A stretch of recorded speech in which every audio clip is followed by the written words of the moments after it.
Good morning. Welcome to the regular open meeting of the United Laguna Woods Board of Directors, a California nonprofit mutual benefit corporation. Today is Tuesday, May 12th. It is 9:32 to be exact. We are now going to call this meeting to order, and we definitely have a quorum. Kathy, I think you're going to lead us in the Pledge of Allegiance. I pledge allegiance To the flag of the United States of America and to the republic for which it stands, one nation, under God, indivisible, with liberty and justice for all. Thank you. All right. Do we have any media on board? No media. Might be online, but we don't see that right now, so that's okay. We're going to get an approval of the agenda. Before we do that, we do have one little change I know of. We're going to move item 10B. It's in the consent calendar. We're going to move that over to 12B. So it's going to be a 10B2, number 2. 10D2. 10 Bravo, number 2. 10B2. Okay, And we're going to move that down to item 12B in new business. got it. And that's moving 12. Moving it to 12B. So 10B2 to 12B. Okay. And is there anybody else have any changes or on the agenda? Kathy? On the,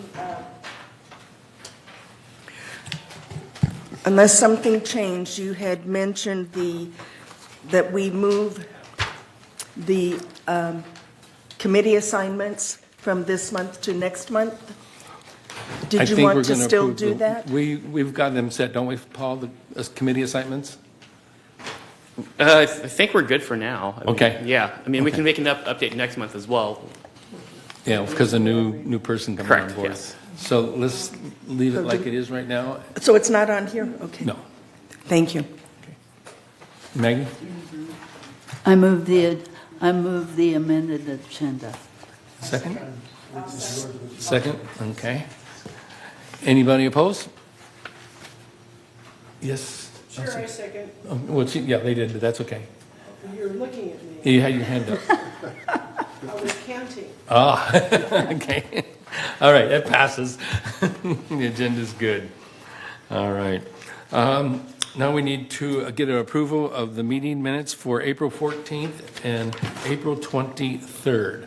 Do I have a motion? I'll make a motion to accept them. Second? Second. Maggie, second. Any opposition? None. Okay, that's passed. Thank you. Okay. Report of the chair. We have a lot to do today. Okay, we're going to keep everything going as fast. We're going to keep our time limits. When it gets down, if there's questions and answers, we're going to be limited to 2 questions ourselves. Okay, and that's only after everybody's gone around. Okay, and we're going to keep the timer on going forward. Okay, other than that, we're ready to go. Let's go ahead. Laundry room. We have an update. You get to go on first. You don't have to wait. Good morning, everyone. So this morning we wanted to bring to you an update on a pilot program that the Board of Directors wanted to implement, and that is for laundry appliance apps in a select number of laundry rooms. Now this is to bring in, get rid of the coin counting and bring in electronic payments, and I'll walk through some of the items here. And so the company's name that the Board of Directors is in discussions with right now is called Wash. They're a multi-family laundry service, and they're in discussions for a 12-month pilot program. The primary focus is transitioning laundry rooms to 100% digital payment, which means no coin collections under this new model. The pilot area that has been decided on is inside of the Gate 3 area, 7 cul-de-sacs, which are cul-de-sacs 9 and 62 through 67. That includes 14 laundry rooms in total in this area. If you go to the next, oh, there it is. You can see here, this area is along Avenida Mayorga, in between Gate 3 and Avenida Sevilla and the lower Aliso Creek.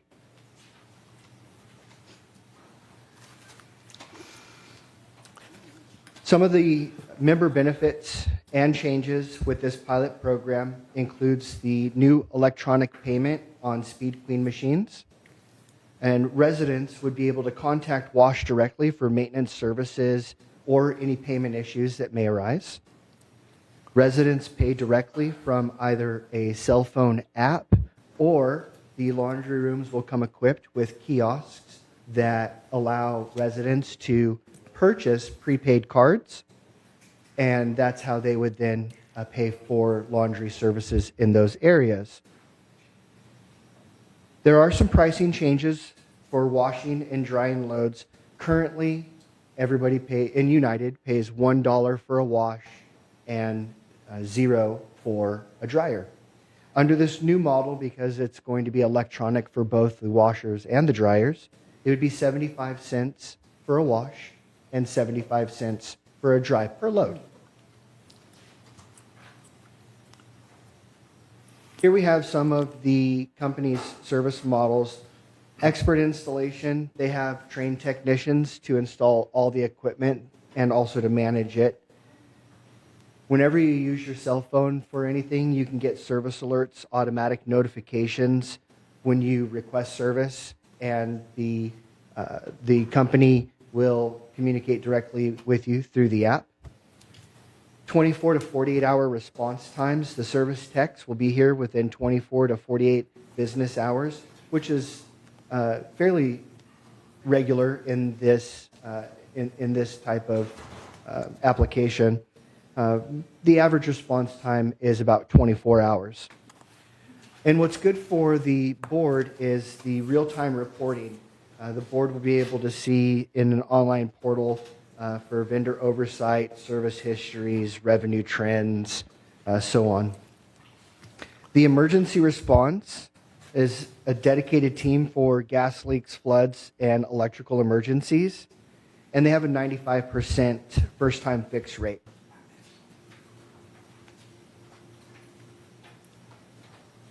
Here's some of the digital payment options that I mentioned earlier.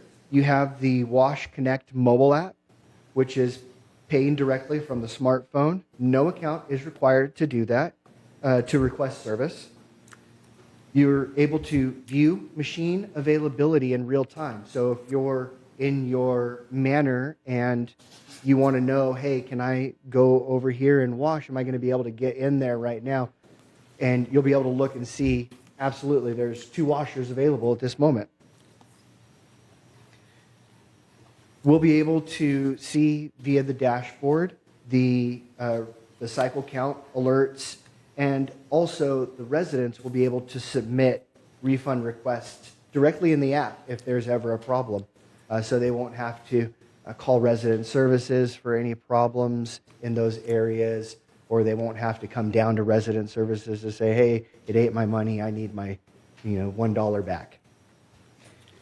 The reloadable cards in the kiosks, these are for residents who don't have or choose not to utilize their smartphones. You can load a value directly onto a card at these kiosks and it'll give you the card. This has contactless card payments at the machine. It's accessible and easy to use, and it's also PCI compliant. Just to break that down a little bit, that is PCI compliance is basically the payment card industry is what that stands for, and there's a very specific compliance models that they have to meet to be able to have a license to do this type of business.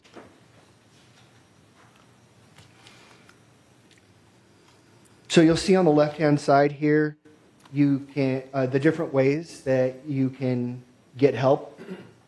You have the 800 number to call the company through the WASH app on wash.com.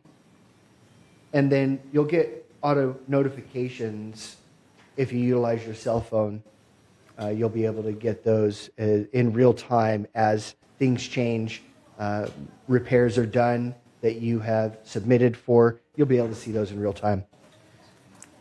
The transition plan, and of course this is still being discussed in closed session and with legal counsel, but the tentative transition plan is the pre-installation site assessment at each cul-de-sac location.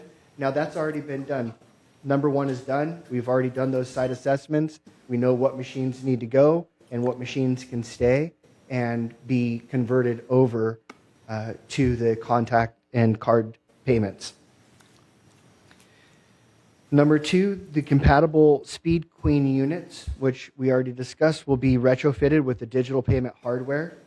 Non-compatible machines, which are the older Maytag, GE, those types of machines that are in there, those are not compliant. Those will be removed, and the company will bring in their own machines.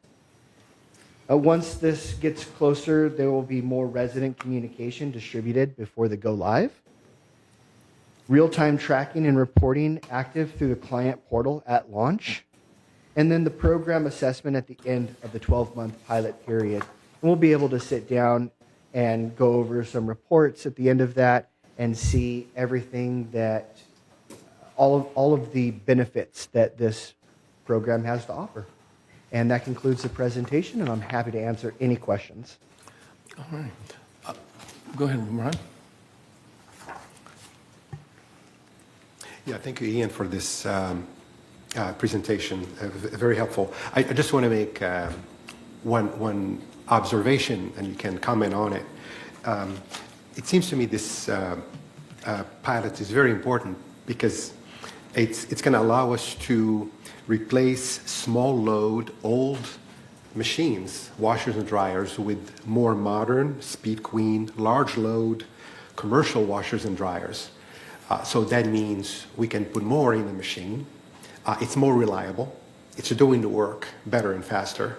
And therefore, increasing the cost from $1 to $1.50 is actually not that much because you are able to have a larger load in the machine as opposed to those old Maytags and others that are a much smaller load, and then you're still paying $1 for it. So all in all, I think from an economic perspective, I think it's a better deal. We're getting better machines, Speed Queens, that are the standard, and they're larger loads, so you get more for your buck. Thank you. Yeah, and I have one question.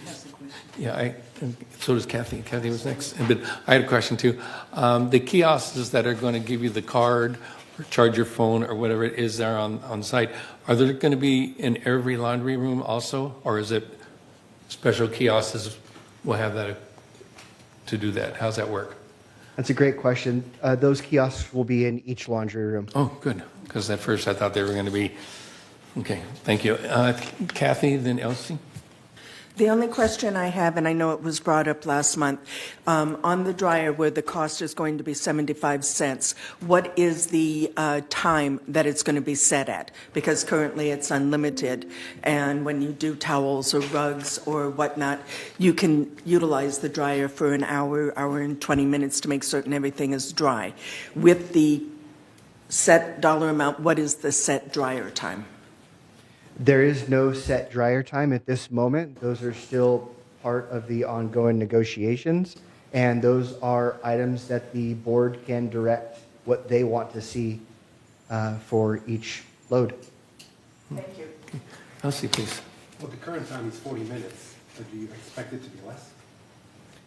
I have no expectation. The board will say this is what we want. Okay.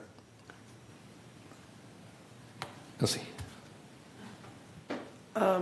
It will actually go for much longer than 40 minutes at this point. Do you hang out in the laundry rooms much? Yeah, thank you. Also, I'd like to point out that we're already VMS is already substituting as machines wear out. We have big, beautiful Speed Speed Queens Queens. now Yes. in our. So I just wanted to point that out, that as they're replacing them with the big Speed Queen. But the real question I have is, now it's whatever you said the prices are.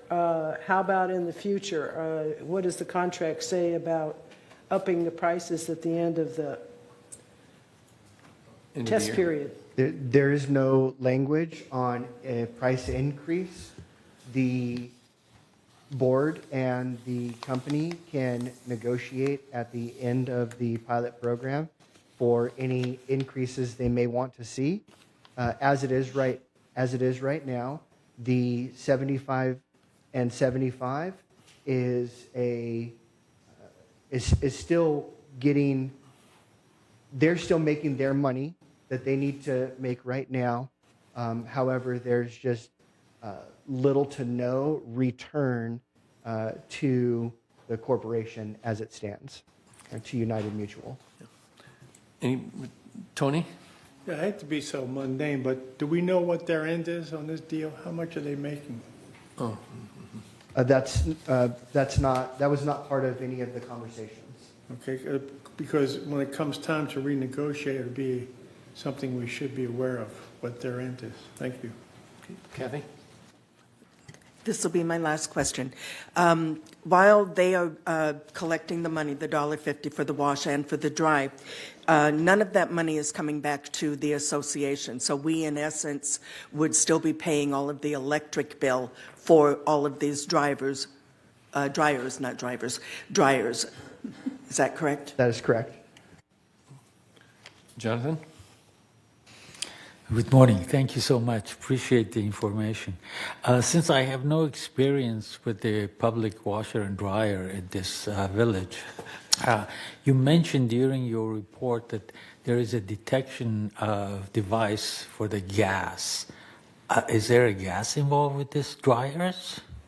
No, there's no gas in the mutual. That's just part of their equipment and their emergency response that they are able to do, but it does not pertain. Okay. Just wanted to double check that. Thank you so much. Anybody else? Oh, I see two hands. You need to, he's going to go. All right, I have a couple of questions. Thank you, Ian. I know you've been working very hard on this program, and we appreciate it. I believe that there's going to be a study about what our washers and dryers should cost, and that's internally going on right now. And so I would expect that price needs to go up for all our washers and dryers, because we've got to recapture more of the water and the electrical expenses. So going up 50 cents does not seem like much of a hardship to me. And because we will probably be raising everything, is my understanding. And then when we had talked about this earlier, Third was going to do this as well, and Third has decided that they want to keep things as is. But we had talked about possibly saving staff. And I would like to see if we're able to do that on our side, transfer some of those people to like plasters, something like that. I know when Catherine Lassiter mentioned that she was receiving complaints about the speed in which people can come in and do their walls. And she's told one individual that there were 60 ahead of her. So while this is a pilot program for laundry, I hope it has benefit in the fact that our people are not going to be working in that area. Perhaps we could point them in another area. Just a hope.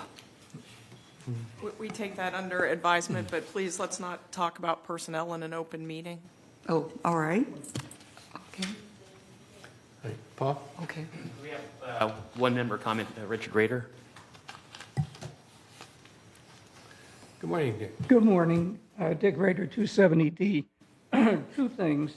One is, what happens if a machine floods? Who bears the cost? Second thing is, you were talking about the cost and mentioned that we may have to increase the cost because we need to capture, electric and water.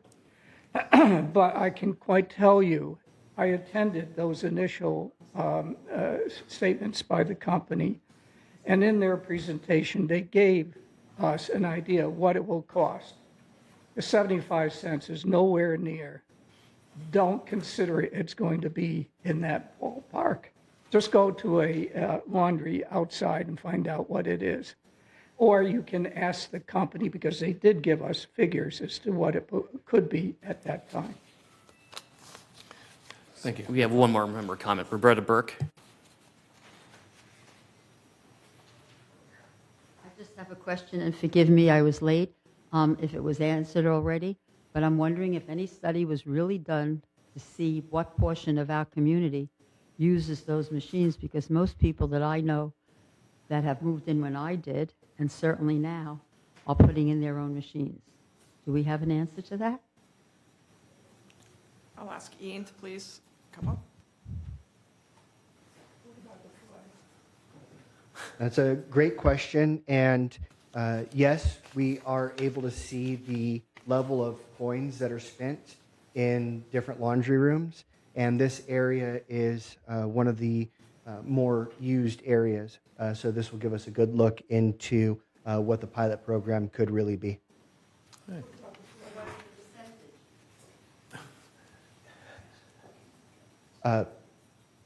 Mr. Rader also had a question Right. about flooding, and that would still be the mutual's responsibility if there's any flooding.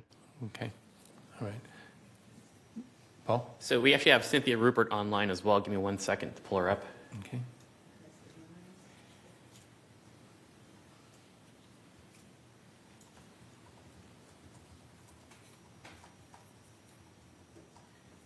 Go ahead, Cynthia.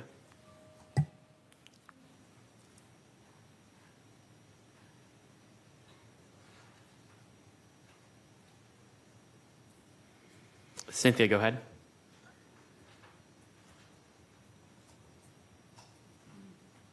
Are you on mute, Cynthia? Let me try to ask her to unmute herself.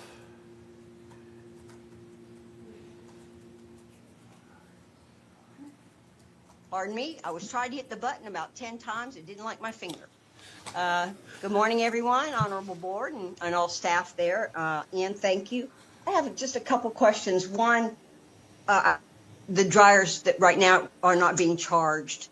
Do we have any idea, based on, I don't know, electricity or some kind of idea of how much the dryers get used, how much time is being used on the dryers, what's the lifespan of those dryers that we're currently using, and the relationship there? Mr. Chair, if I may. Yes, please. So it's assumed that the dryers are used one cycle per wash. The extent of the time being used, we do not have a look into that because, again, these are, they're listed as commercial, but as we all know, they're not very commercial machines, and so they have very limited capabilities to them. Currently, the mutual's policy for laundry life cycle is 15 years.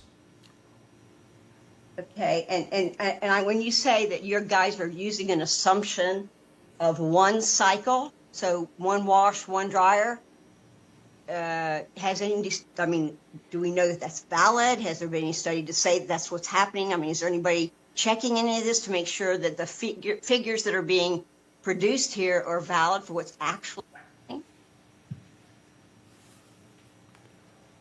Yes, so the best way to answer that question is the washers in United have cycle counts and have coins that we collect out of them. And that's how we know how many cycles the washing machines are used. Because the dryers are non-charged and they don't have cycle counts on them, aside from having a person sit there and count every single cycle that a dryer is used, there is no way to actually tell, and only an assumption can be used for this particular analysis. Ian, I'm going to have to agree to disagree with you on that one, because I think it wouldn't be amiss to think about maybe having somebody periodically go and sit and see what's actually happening in these laundry rooms to get some real values here, because all these figures, if they're based on assumption, it's kind of, it leaves me uncomfortable. And I'll leave it with that. Okay, well, we are working with a very experienced company here. And I'm sure that the people involved are taking these locations serious. There's no timer or cycle, if you want to count, on the dryers, because there are people just using the dryers. So this way we are going to cap that a little bit too. So I think, any last questions? Elsie? Yeah, I wasn't around when this started. Sorry about that. And good job, incidentally. You've been great with your explanations and your timeliness, and I know you've got a difficult row to hoe. But that being said, so forgive me if this has been asked and answered, but in the beginning, was there ever any kind of an analysis about how much it costs us and how much the mutual supplements?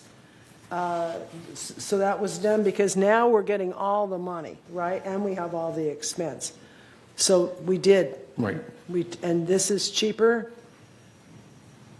I guess? And you're doing your job. This is cheaper? Wash is 25 cents cheaper? Okay. No, I don't mean that. I mean to the mutual. To the mutual? Yeah. This is not costing us nothing right now to do this program.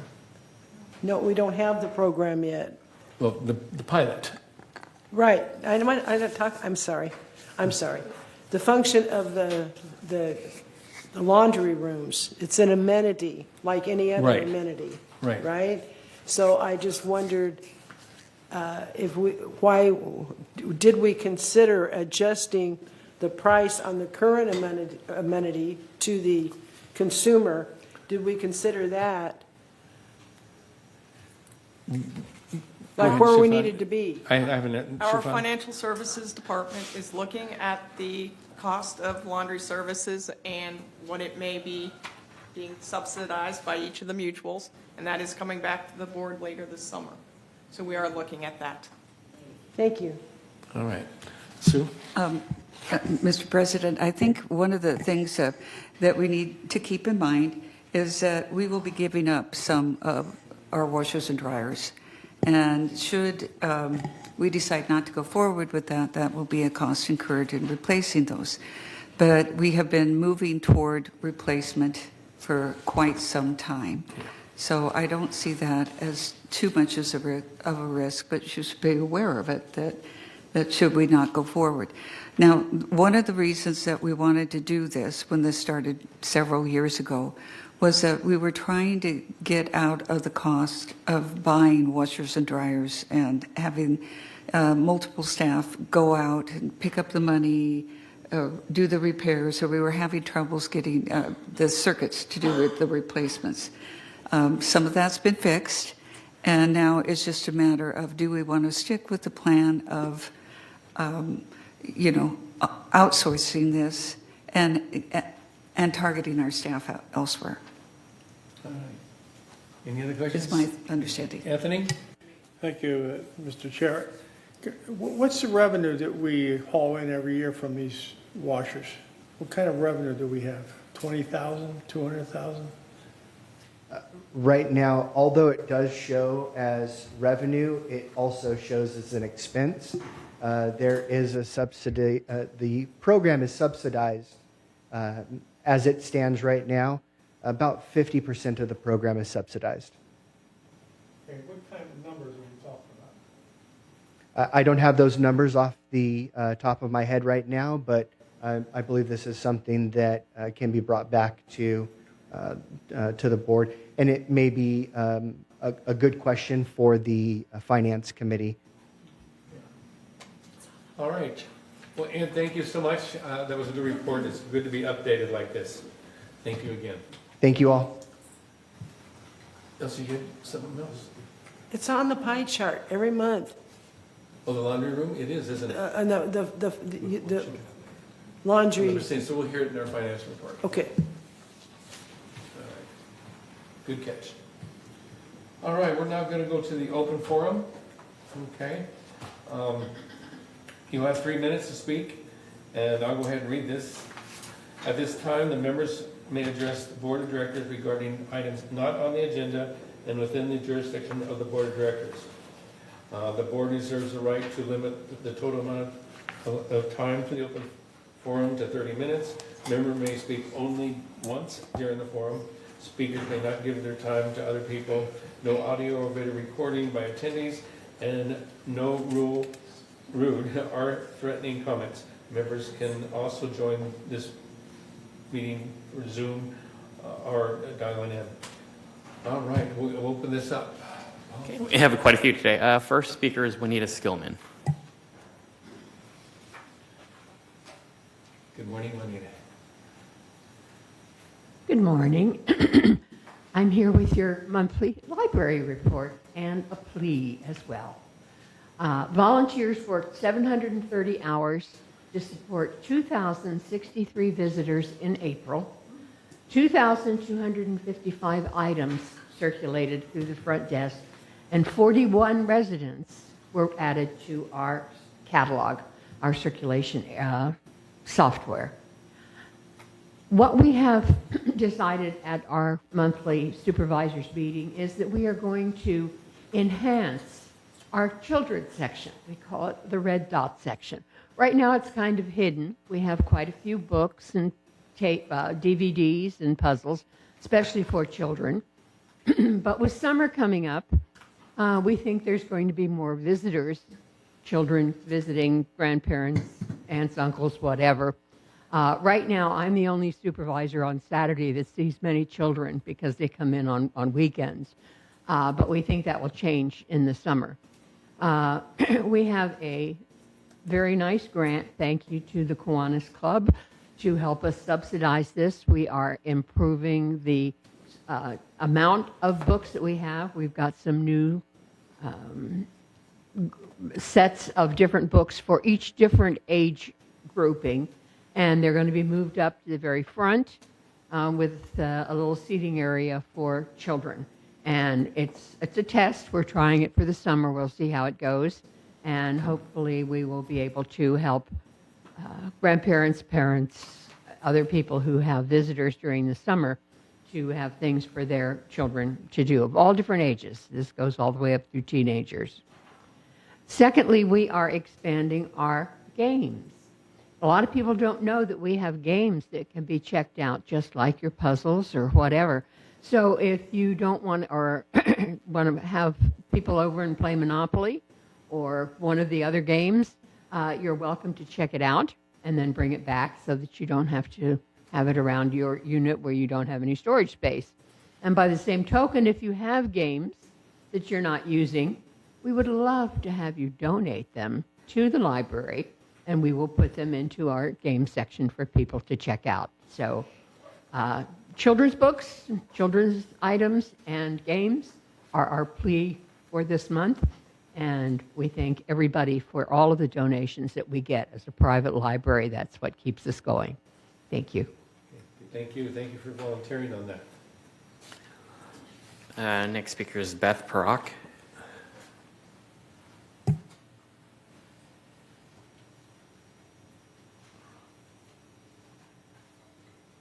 Good morning. Beth Perrock, 3321C. I'm here on behalf of the History Center. I'm going to share a glimpse with you regarding the foundation of our village, which is actually the vision of the founder, Ross Cortese. Mr. Cortese was the builder who had completed building 55-plus communities, and then he was able to bargain with Nellie Gale Moulton for 22 prime acres. And so he thought, I need to find out what people that are older really need in a community. So he went to the newly formed gerontology department at USC, and they researched the question, and the faculty and Cortese came up with the answer, and the answer became his vision. And the vision was Leisure World would present a total way of life in which religion, medical care, and recreation were included. Religion, he addressed religion by deeding property to any church that had 100 members and could promise that they would start construction within 2 years. Many churches accepted the offer, and they are still thriving in our village today. Also today, a variety of denominations enjoy services and activities in our clubhouses. Medical care. Cortese provided a medical care unit in Clubhouse 1, housed by a registered nurse and staff who provided non-emergency medical care. In addition, he provided property for medical and dental facilities as well as a hospital. These facilities serve residents today, and of course, we all know Saddleback Memorial Hospital partners in service to many of our village groups today. Memorial Care has been the sponsor of the Breeze since its beginning. We all remember Memorial Care provided vaccinations to all of our residents during COVID. Recreation, Clubhouse 1 with a large dining, dance hall, pool, bocce ball, meeting rooms for clubs, and a number of other attractions was the first of many clubhouses. Equestrian Center, tennis courts, and golf offered many possible opportunities for recreation. Today, our 7 clubhouses each offer a plethora of unique recreational activities. Pickleball is the new kid on the block and is very popular. Our village games are a perfect way to show off our sports talents. Wow, have we grown in 60-plus years. However, we're still guided by the Cortese vision of a total way of life in which religion, medical care, and recreation are included. Thank you. Thank you. Thank you very much, Beth. Okay, our next speaker is William Mueller.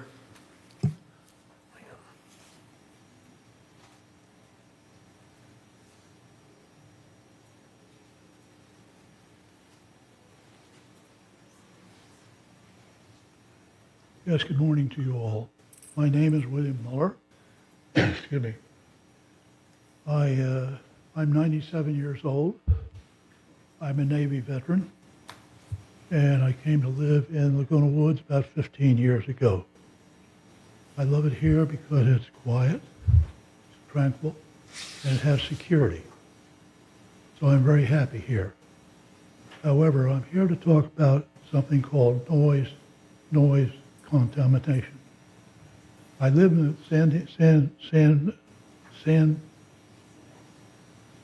a small villa, 3 units per building, all attached. They shared walls. Right. My neighbor, there are 3 of us in the building. My neighbor moved out about a year or so ago. And since that time, the adjoining place to me has been under reconstruction. And lately, last week, it got so bad, the noise was so intense, I had to leave the building. I had to go and stand on the sidewalk, and I have a hearing problem, and I still had to leave. They're running equipment over there, and as far as I'm concerned, they're not renovating, they're demolishing the place. So I went next door and walked in, and I said, guys, what are you doing here, and when are you going to finish up? They looked at me like, don't know what you're talking about. I think it was an language problem. So I got no answer there. But the place is just ripped apart. They're down to bare wood, joists, that's all. So I came back over here and I went to the alteration people over here. And I said, I'm having a problem. I described what I just told you. And they said, well, it's really construction time. These people are allowed to work from 9 to 5, Monday through Friday. I said, that's fair. But I don't think they're allowed to tear the place apart and pound on the walls and run heavy equipment. That's disturbing me. So I didn't get any satisfaction there. So I went to the compliance people upstairs. And a very polite gentleman came down, and he said the same thing to me that I just heard moments ago. I said, well, what are we going to do? Who do I talk to? He said, oh, call the police. Call security. Tell them what's going on. So I went home, and the noise was still intense. So I took my portable phone, I went out, and I stood on the patio, made the call to security. I said, security, I can't go in my house. It's so noisy, I can't stand it. Oh, they said, that's normal working hours. I said, no, this is not normal. Please send an officer over here so he can listen to what I'm listening to, because I can't use my house. I can't read, I can't watch TV, I can't make a telephone call, and by the way, I'm standing on my front walk making this call. So I got put off. Okay. And I guess that's why I'm here today. One more thing. I looked up the right to quiet enjoyment in co-ops. It says in a condominium owners association, the right to quiet enjoyment is a legal protection. That's pretty powerful. Okay. This is California law. One final thing. I'll just say, quiet enjoyment is not just about noise. It's being able to live in your properly undisturbed manner. And they quote California Civil Code 1927. So would please have somebody come and inspect the building next to me and find out what's going on. Thank you very much. Okay. Thank you, William. I think we have a comment from Siobhan on this. Yes, sir. We will have the appropriate people reach out to you, and we'll come to a resolution. Okay, I'm sorry. Ron? Mr. Chair, just, I thought there was a maximum amount of decibels allowed during construction time. So that officer, whoever, the solution was to actually measure those decibels and determine if the level was appropriate or not. Again, I will have all appropriate staff respond. Thank you. Okay, next speaker is Farhad Bakshande.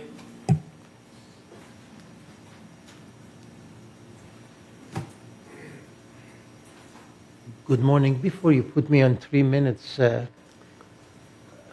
do we do with the evidences? Do you want me? Okay.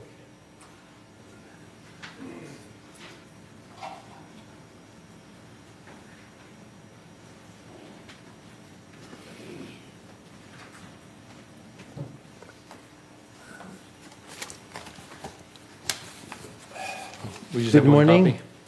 copy? Okay. We have one copy. Okay. I'm here today to address the following serious issues to my property.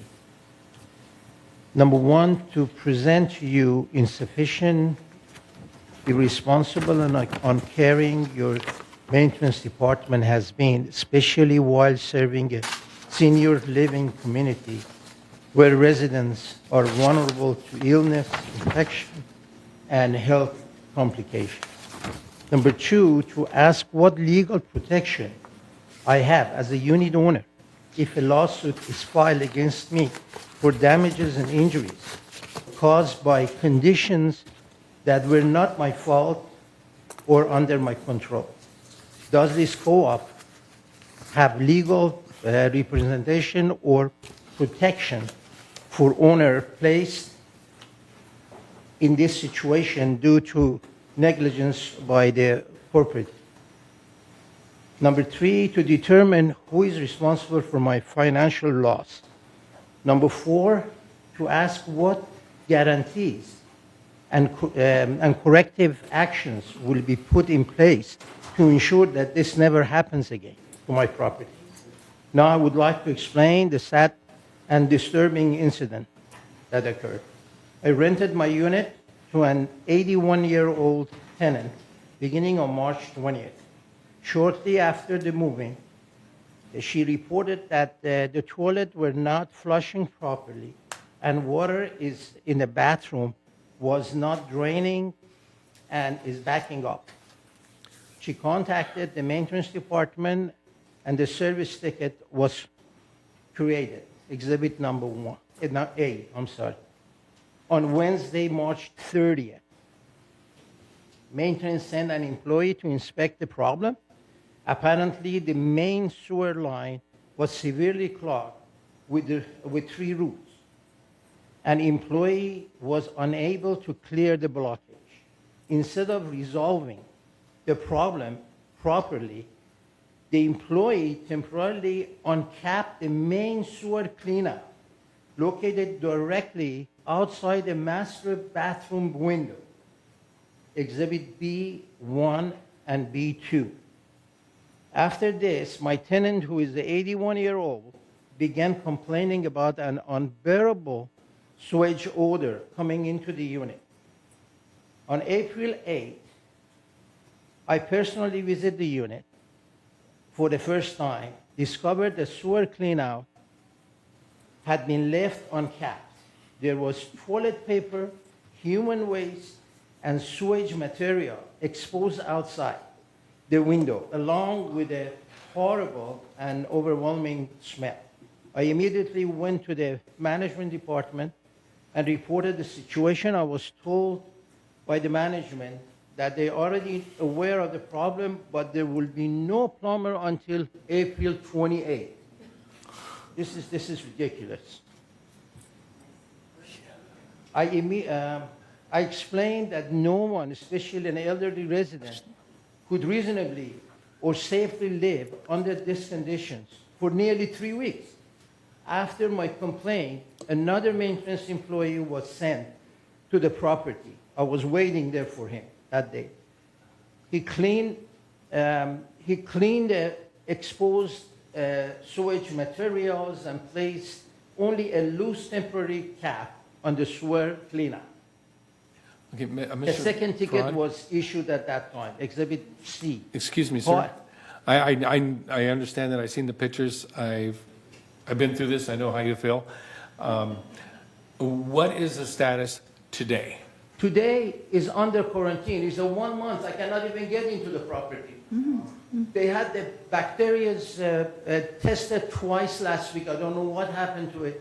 I lost rocks, furnitures. I lost the tenant. I had to pay $8,000 to her just to keep her quiet. Now she may file a lawsuit against me. I want to know if there is a department you have that present me. Okay, It's I tell you not what. my fault. I tell you what. We will have somebody contact you by the end of today on this. Okay, I'm sure we can do that. Okay. And we'll get an update. We'll make sure everything is corrected. I can't do anything about the quarantine thing because I'm not an expert or anything like that. Okay, but they will contact you today. I promise. Okay, I hope so. You have my name. Okay, next speaker is Roberta Burke.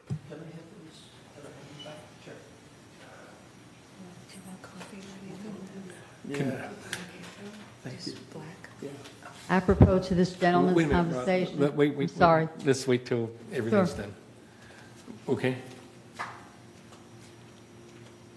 Thank you. Okay, thank you. Okay. Apropos to this gentleman's conversation is something that I have seen happening and getting worse. There is just no oversight. And I think in serious situations, we have to do something about it. I originally was coming here to talk about something totally different. However, last night there was an incident down near my unit that's very, very upsetting, and I hope you people are going to take it as seriously as it really is. About a year ago, we had a big influx of unwanted visitors down here coming in from the creek and from a couple of other places. They broke up an encampment that was on the outside, and for a while it had been okay. Now, I live at 933B. 933B is the end of the property line right near the gate down towards Moulton, the bottom of the creek. The creek runs past and in front of my house, and it turns where there's a water runoff. The property turns. The creek continues to go straight. Where the water runoff is deep. So somebody could do this and creep up onto the property, or they can do what they did last night and before this. And that is they come in through the gate that goes across the creek. Not our gates, but the one that goes across the creek. Now, I have asked previously, it's pitch black there. There are no lights from any buildings that shine there on the end of the Laguna Woods property, which is right outside the side of my house. I've asked for a light and they turned me down. There is a building up above that has a light that was put in by PCM. Why my building can't get a light to shine on that big open space of property, I really don't know. I do not have a light in front of my patio as all the others do on the walk, but I don't want it on the walk in the front of my house. I want it on the side to light up that land so that these guys, and sometimes women, don't come up to my building. I don't need them there. If it's lit up, would you walk up there if you were doing something wrong? No. So it will keep them away. But more than that, there were 4 children playing in there on our property down in the creek bed. And they told me that there were 4 ways to get in from the gate. Now, the gate, no matter what you do, can't be 100% safe because it has to have space at the bottom. And you can't put barbed wire there because I went through that when I moved here 27 years ago. The barbed wire picks up all the dirt in the water and it just clogs up. So that space has to be left. But the spaces that run this way certainly can be fixed. So back over a year ago, I had the head, I think it's Sidewalks and Streets, but whoever's in charge of that gate, the head of the department, who told me that the gate is old and all rusted, and even a piece had been cut out from one of the parts for them to get in. I am asking you now, nothing has been done about that gate. I can no longer see it because too much bush is growing there. I want the gate fixed. We deserve it. Just like you're doing shrubbery, new shrubbery and whatever, we need a new gate. Okay, Roberta, I want a light. Okay, your time is up. We'll look into this. I know for a fact there's cameras down there. The cameras Okay, aren't doing so, anything. Well, they can take a look and see what's going on. Definitely, they'll do something, Okay, last night there were security people there, so I'd appreciate if you talk to them at least to realize and understand, because I don't think everyone's been there, how dark it really is. Okay, Thank you. Okay, the last one's going to be an email. This is from Chris Collins of the Foundation of Laguna Woods. Let's keep looking out for one another. As of this May, the Foundation of Laguna Woods Village is introducing a new initiative that really speaks into this motto of neighbors helping neighbors. It's an emergency decal program designed to help identify residents who might need a little extra assistance if we ever face a major emergency, such as a fire or an earthquake, or even a smaller ones, such as a power outage. The emergency decal is a window cling that should be placed on the window near the front of the manor. A window cling is a vinyl graphic that self-adheres or sticks to a smooth surface such as glass and easily removed. Since neighbors are often the very first responders on the scene, having these decals can help neighbors know exactly who to check on during these such events. The decals are also intended to help professional responders. Though it's important to remember that first responders triage each situation based upon the severity of emergency and their available personnel and resources. Please keep in mind that using the decal is completely voluntary and free of charge. It is purely informational and does not guarantee a rescue or create a legal duty to help. The Foundation of Laguna Woods Village is not a first responder and is only providing the emergency decal as part of a community education effort. Initially, the decals will be distributed via the Garden Villa Association, the Laguna Woods Social Service, and the Village Meals on Wheels program. The Foundation of Laguna Woods Village can be contacted at foundationlwv@gmail.com or at 949-268-2246 if a resident wants to request one. For more information about the Foundation of Laguna Woods Village and its planning for the Unpredictable video series, visit foundationoflagunawoodsvillage.org and select the Disaster Preparedness tab, which lists a series of YouTube videos on emergency preparedness. Call the foundation at 949-268-2246 or email foundationlwv@gmail.com if you need further information. And that is it. Thank you, Paul. That's for Chris. All right. Any more questions, comments? Do we have anything from the board? Like any comments on anything? Well, not yet. Okay. All right. Well, thank you all. I will say that Juanita, Beth, and Roberta, thank you for the updates from the history and library and the foundation. William left. I wish he wouldn't have, but I'm sure we will get with that gentleman. And then along with Farhad, we will definitely get with him. So thank you very much. We're going to go on now. We're going to go into the CE report. We're actually going to go to response to past open forum speakers. Oops, sorry. Kathy, I'm sorry. Yep. I am to talk about the past speakers, but I was told that I would be given something to read and respond. I have not received it, so I don't know how I can respond to the past speakers. Okay. I'll reach out to the staff member and we'll make sure we do this next month. And I do apologize for that. Okay, so I was supposed to get something. Yes, you were, yes. Thank you. I apologize. Oh, no problem. We need to get you the information so you can cover it. All right. Now, we can go to the CEO report. Juan Fawcett, thank you. President Prater, honorable members of the board, and our audience. I'd like to bring you up to date on some items in our community. I'd like to begin with a reminder that May is Mental Health Awareness Month, and we have VMS Social Services that helps residents maintain independence and enhance their quality of life. Social workers are available for short-term counseling, long-term care planning, and resource referrals. Please contact social services if you are grieving the loss of a loved one, caring for an aging relative, coping with a life-changing diagnosis, making long-term care arrangements, feeling overwhelmed or stressed. VMS Social Services is located just down the hallway here in the community center and can be reached by telephone at 949-597-4267.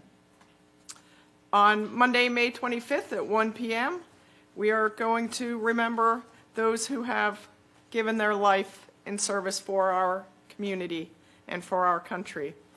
Again, that's Monday, May 25th at 1 p.m. The All-American Boys Chorus, American Legion Post 257, and guest speakers will lead a remembrance honoring those who have died in service to our country. Tickets are free. You may reserve them at the Performing Arts Center box office Monday through Friday from 9 a.m. to 5 p.m. There is going to be a temporary fire station placed across the street in the Home Depot East Side parking lot, south of the former Rite Aid driveway. It's shown on the screen before you in the red square.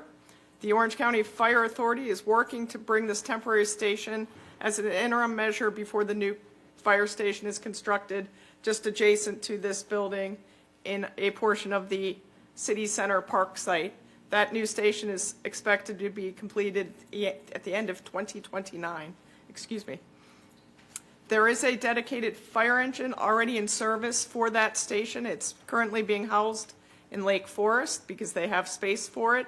However, it will move to the temporary station when it's ready. And the fire authority is working through the permitting process for site setup. That's with the city. And city council approval will be needed before that temporary station can open. The official opening date is to be determined based on permitting and the city council's approval. A workshop titled Emergency Preparedness for Older Adults will take place on Wednesday, May 27th at 2 p.m. in Clubhouse 7. This is to help everyone learn how to prepare for emergencies with a focus on the unique needs of older adults. Topics include local risks, creating an effective emergency plan, what to include in an emergency kit, how to stay informed during a crisis. No registration is required for that. The 2027 Facilities Lottery is approaching. You can pick up lottery cards starting Friday, May 15th, or email requests to recreation@vmsinc.org. Please submit your requests by Monday, June 15th. Notifications will be sent by September 1st. There should be one event per card or request and a limit of 4 per club or manor. Please include in with your request the name, manor number, club or organization if applicable, phone number, resident ID number, the event type, number of attendees, preferred room, event date and time. For more information, you can contact our Recreation Department at 949-597-4273 or recreation@vmsinc.org via email. VMS Manor Alterations in the City of Laguna Woods will be hosting a Manor Renovations Town Hall. This will take place on Friday, June 19th at 9 a.m. in Clubhouse 5. It's for members, contractors, and realtors. Topics will include such things as permit processing improvements, flooring updates, accessibility considerations, room reclassifications, and so on. For more information, you can call Josh Monroy at 949-597-4366. And I'd like to conclude briefly by highlighting the Employee Excellence Awards that took place just last week. The awards are presented in spring and fall, recognizing our outstanding employees who demonstrate excellent customer service, achieve great results on projects, and regularly go above and beyond their regular job duties.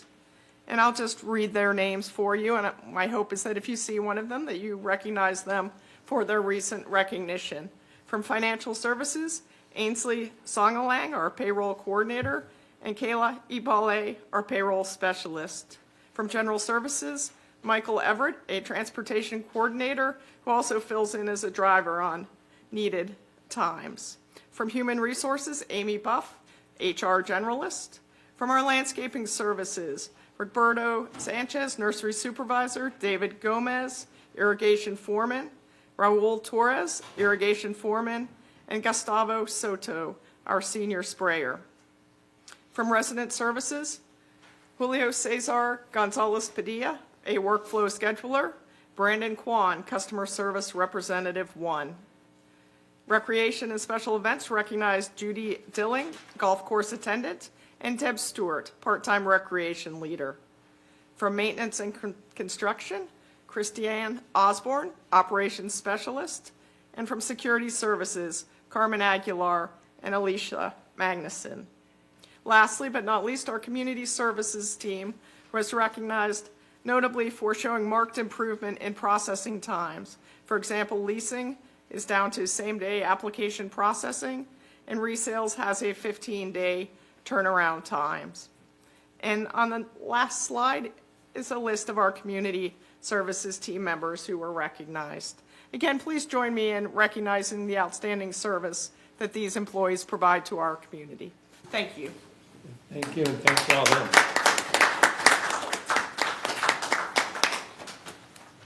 A lot of people give them excellent service. It's appreciated. All right. We have a hand up. Tony. Thank you, Mr. President. I'd like to ask the CEO to check in on at Calle Aragon around cul-de-sac 32.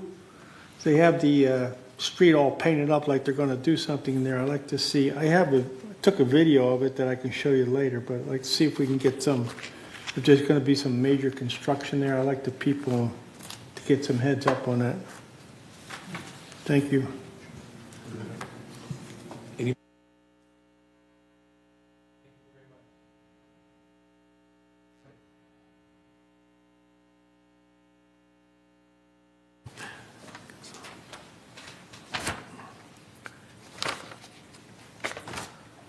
Consent, number 10, consent calendar.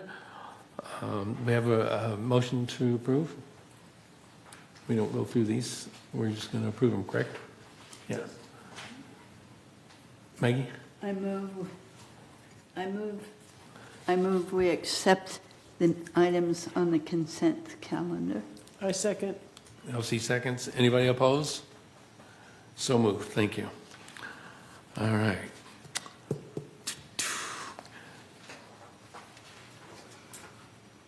And just a little highlight of that before we go into the next item. On that was the committee appointments, so we're all up to date on that. Okay, unfinished business. All right. Oh, Here she comes. Good morning. This is the disciplinary update report. Yes, good morning. Thank you. So before you is the disciplinary update report, agenda item 11A. In the report, you'll see a breakdown of the disciplinary cases for the last 3 months of February to April of this year. We started the month with 312 cases and ended the month with 337 cases. The majority, or this past month, we did see an increase in clutter items overall, but specifically balcony and breezeway clutters did increase. The remaining of the categories the overall activity did remain stable. So that concludes my report, and I'm available for questions if the board has any. Anybody have any questions? Tony? Just information, when you get a complaint, do you put like a control number on it? Yes. And then, so you can go into a field and it comes right back up to you? Yes. Okay, thank you. Yes, we do track it and monitor it and put it in our database. All right. Francis, thank you very much. You're welcome, my pleasure. Did Director Bravada have another question? Oh, I'm sorry, I didn't see your hand. Thank you, I did. I wanted to ask you, on the traffic violations for the month of April, there was only one? Yes, that's an escalation to us, to the compliance team. That's not the overall traffic citations. Those are documented and reported on at your SCAC meeting. At which meeting? SCAC meeting, the Security and Community Access Committee. As part of their presentation, they include a breakdown of all the citations that have been imposed. Okay, I thought I had asked at the last meeting.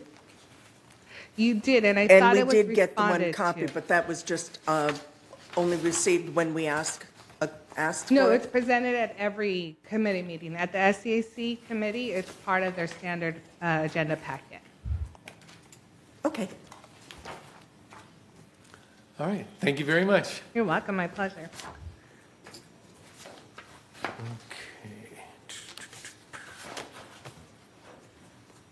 Town halls. I get to say something. All right.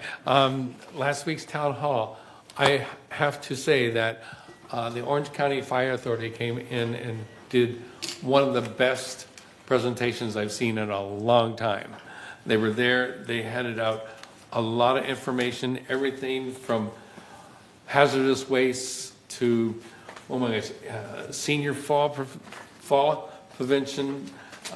They had brochures on, here we go.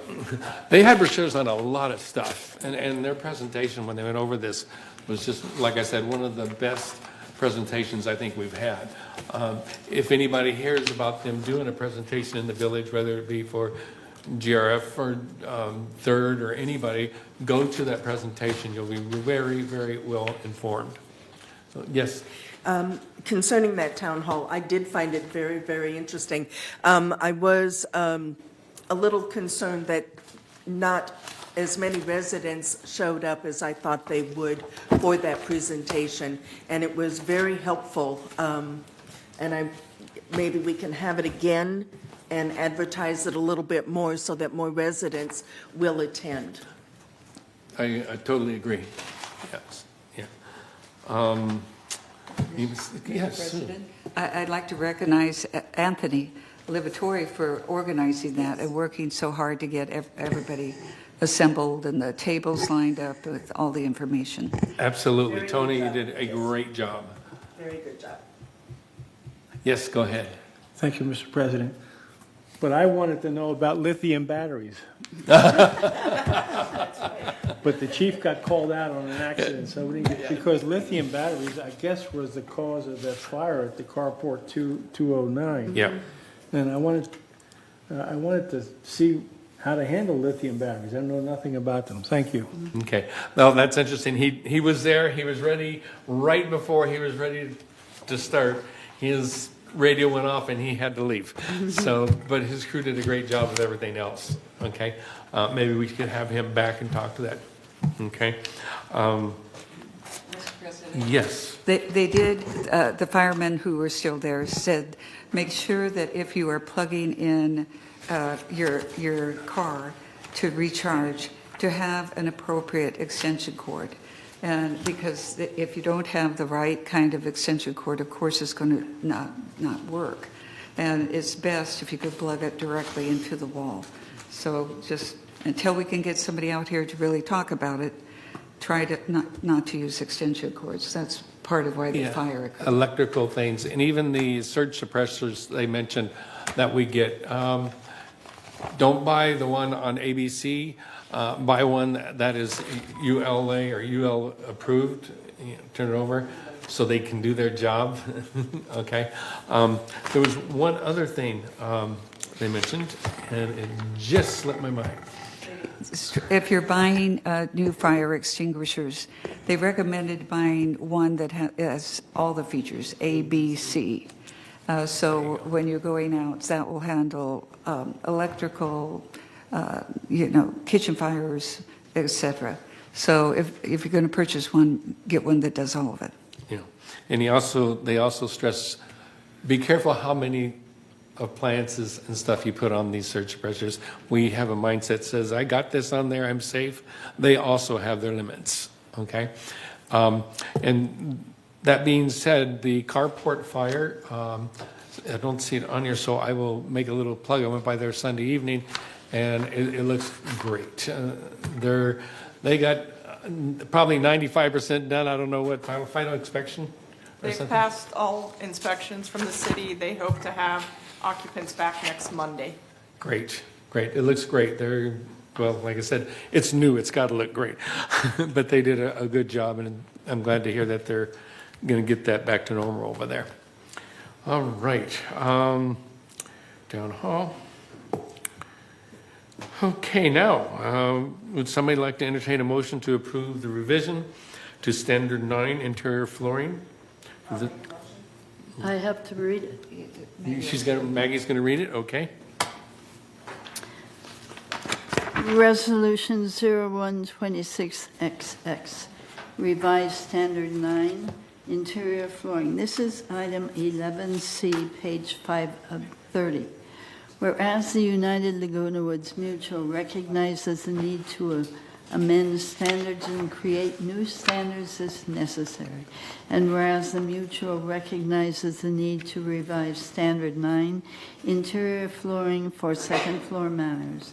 Now therefore be it resolved, May 12, 2026, the Board of Directors of this corporation hereby adopts revision and amendments to Standard 9 interior flooring for second floor matters as attached to the official meeting minutes, and resolve further that Resolution 012563, adopted June 10th of 2025, is hereby superseded and canceled, and resolve further that the officers and agents of this corporation are hereby authorized on behalf of the corporation to carry out this resolution as written. April initial notification, the 28-day notification for member review and comments to comply with Civil Code 4360 has been satisfied. We have not heard that before. It was not on a prior agenda. How can this be?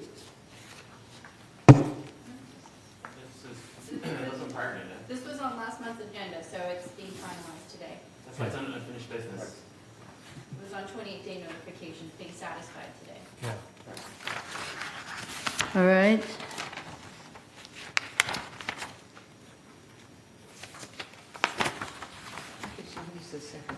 Okay, do we have a second on the motion? Jonathan, thank you. Any more discussion? Tony? Thank you, Mr. President. I'm totally against this Standard 9 as it is written. It is the antithesis of the very foundation of principles of the corporate living. A cooperative is a business or organization owned and democratically controlled by its members to meet the shared economic, social, and cultural needs. The Standard 9 is taken verbatim from third. One size fits all. I challenge you to read 4.6 or the whole section 4 as it's presented here. And it's just, it ignores the whole concept of co-op. Standard 9 has to be rewritten to meet the shared economic and social needs of its members. As fiduciaries, we are bound to advocate for our residents and not patronize staff or third. This board is creating a Hatfield and McCoy. You know, if you get into a beef with your neighbor, no one wins. It's never settled. It creates animosity that never stops giving. Thank you. Thank you. So noted, Tony. Anybody else? Any quick? Yes, Paul? When you're ready, we have 2 member comments on this item. Okay. First speaker is Yo Fujiki.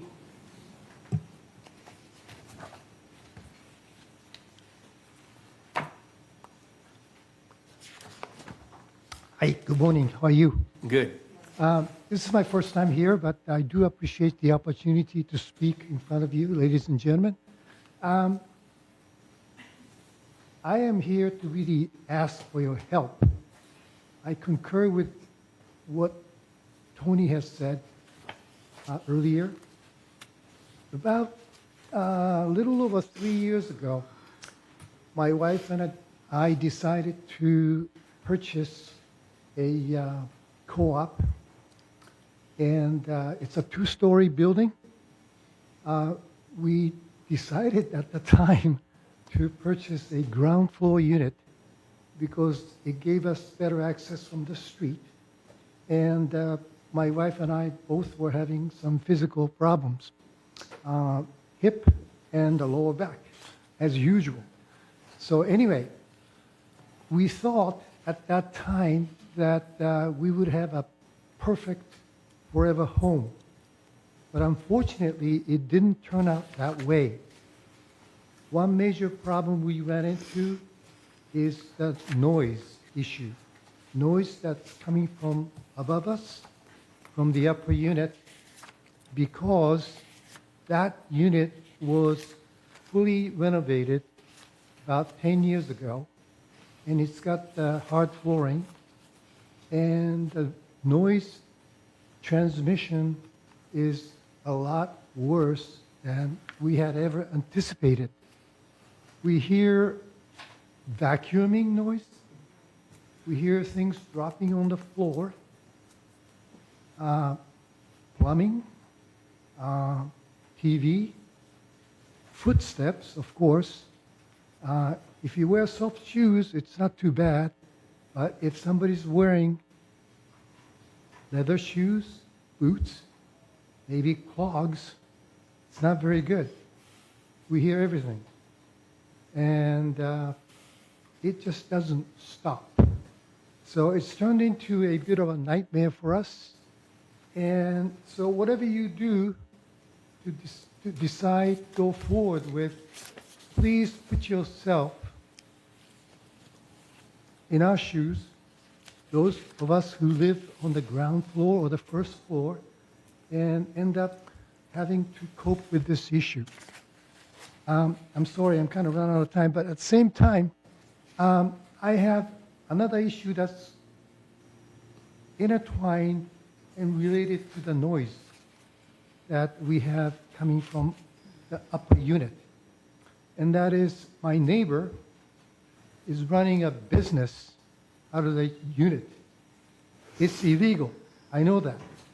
And I have spoken to him about that. And he told me what he does. And I know exactly what he's been doing. Well, at least so we think. So I think.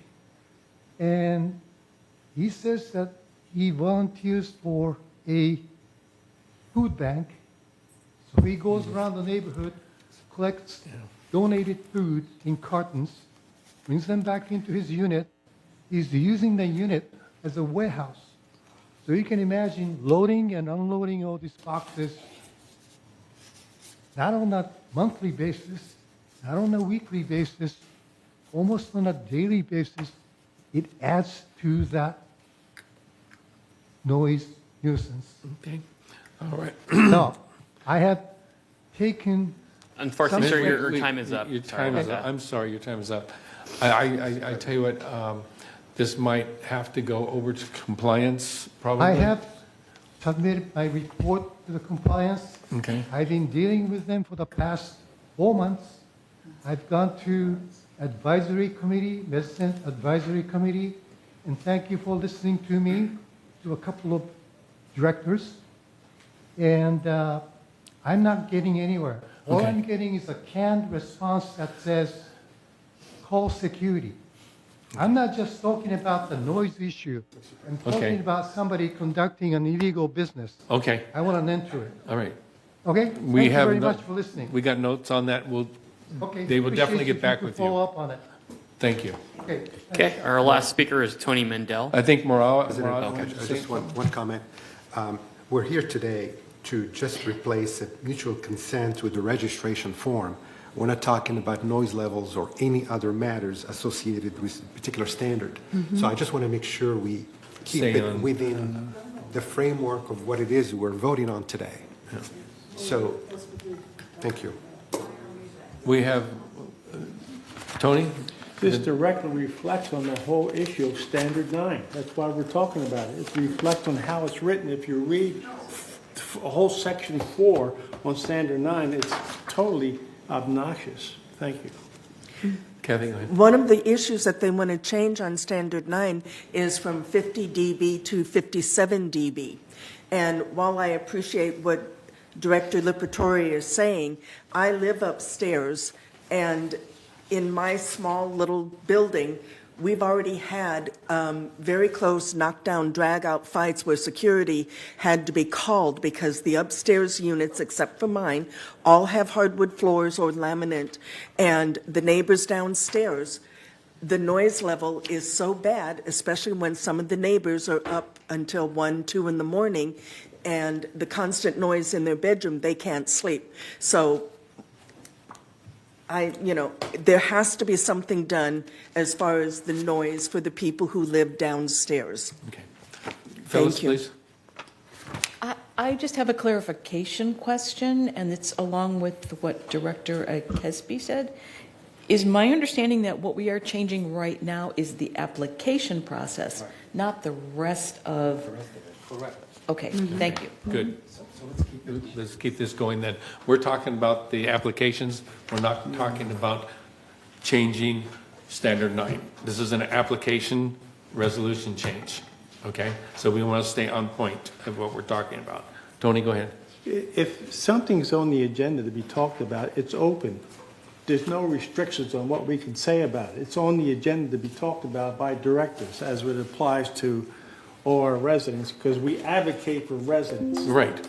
So you can't restrict the conversation once it's on the agenda. Thank you. I'm sorry, I didn't mean to restrict the conversation. I just wanted to make sure folks understood that we're not amending the entire standard, just the application process. Thank you. And Tony is next. Tony Mandel, 31C. I'd like to read you some resident statements. By the way, Tony, you have 3 minutes. Go ahead.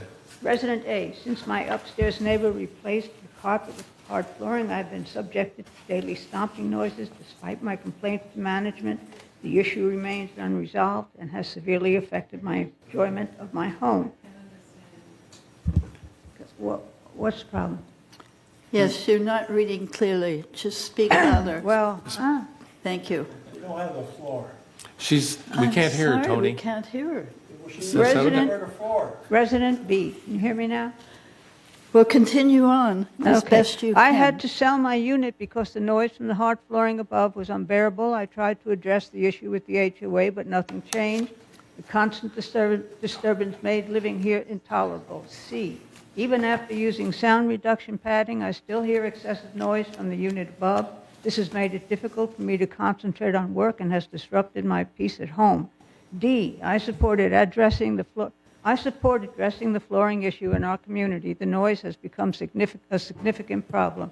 Resident E, I choose not to pursue a costly test after my neighbor's renovation, as I felt it would be futile. The lack of action from management has left me feeling powerless. Resident F, I have residents above and even a resident next door with hard flooring, and I literally hear every step. not only annoying, but sleep disruption too. Resident G, the disturbance from hard flooring in the neighboring units have made my my living situation unbearable. Resident H, after my neighbor replaced their carpet with hard flooring, I began to experience severe noise disturbances. Resident I have never experienced anything like this.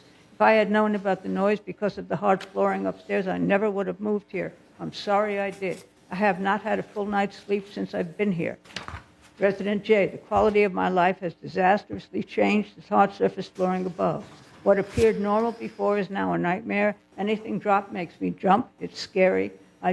Just walking above disturbs me. And if I'm trying to sleep, I also wear hearing aids. Without them at night, I can hear snoring. And we are just at the beginning gathering these statements from people who live here. Okay, Tony, I'd like... Wait, I'm not finished. I'm not finished. Go ahead. If there's anybody on this board who has experience with people who are having this issue, send them to me. Okay, thank you. And I think that is really nice of you to take these statements, but these people need to come or call in and get a ticket on this as a complaint. If I don't have complaints, we can't do anything. You're reading a big list of people. I still have time. And that's good. Tony, I'm talking. They have all gone to compliance, all of them. Every one of them has gone to You compliance? have seen the list. Someone We cannot have back and forth discussion between the boards this and is not what members. this It is should about. be, I'm responding to something he's there's saying. no back and forth discussion. It's only, All of you them had have 3 gone minutes to to comment. Thank you. Thank you. Any other comments? All right, we can vote for this now? All those in favor of the... We're going to put up We're the gonna put it up? screen if you Okay. give me 1 second, sorry. That's okay.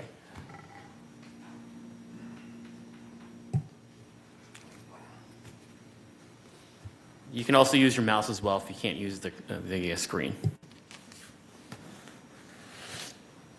Come on.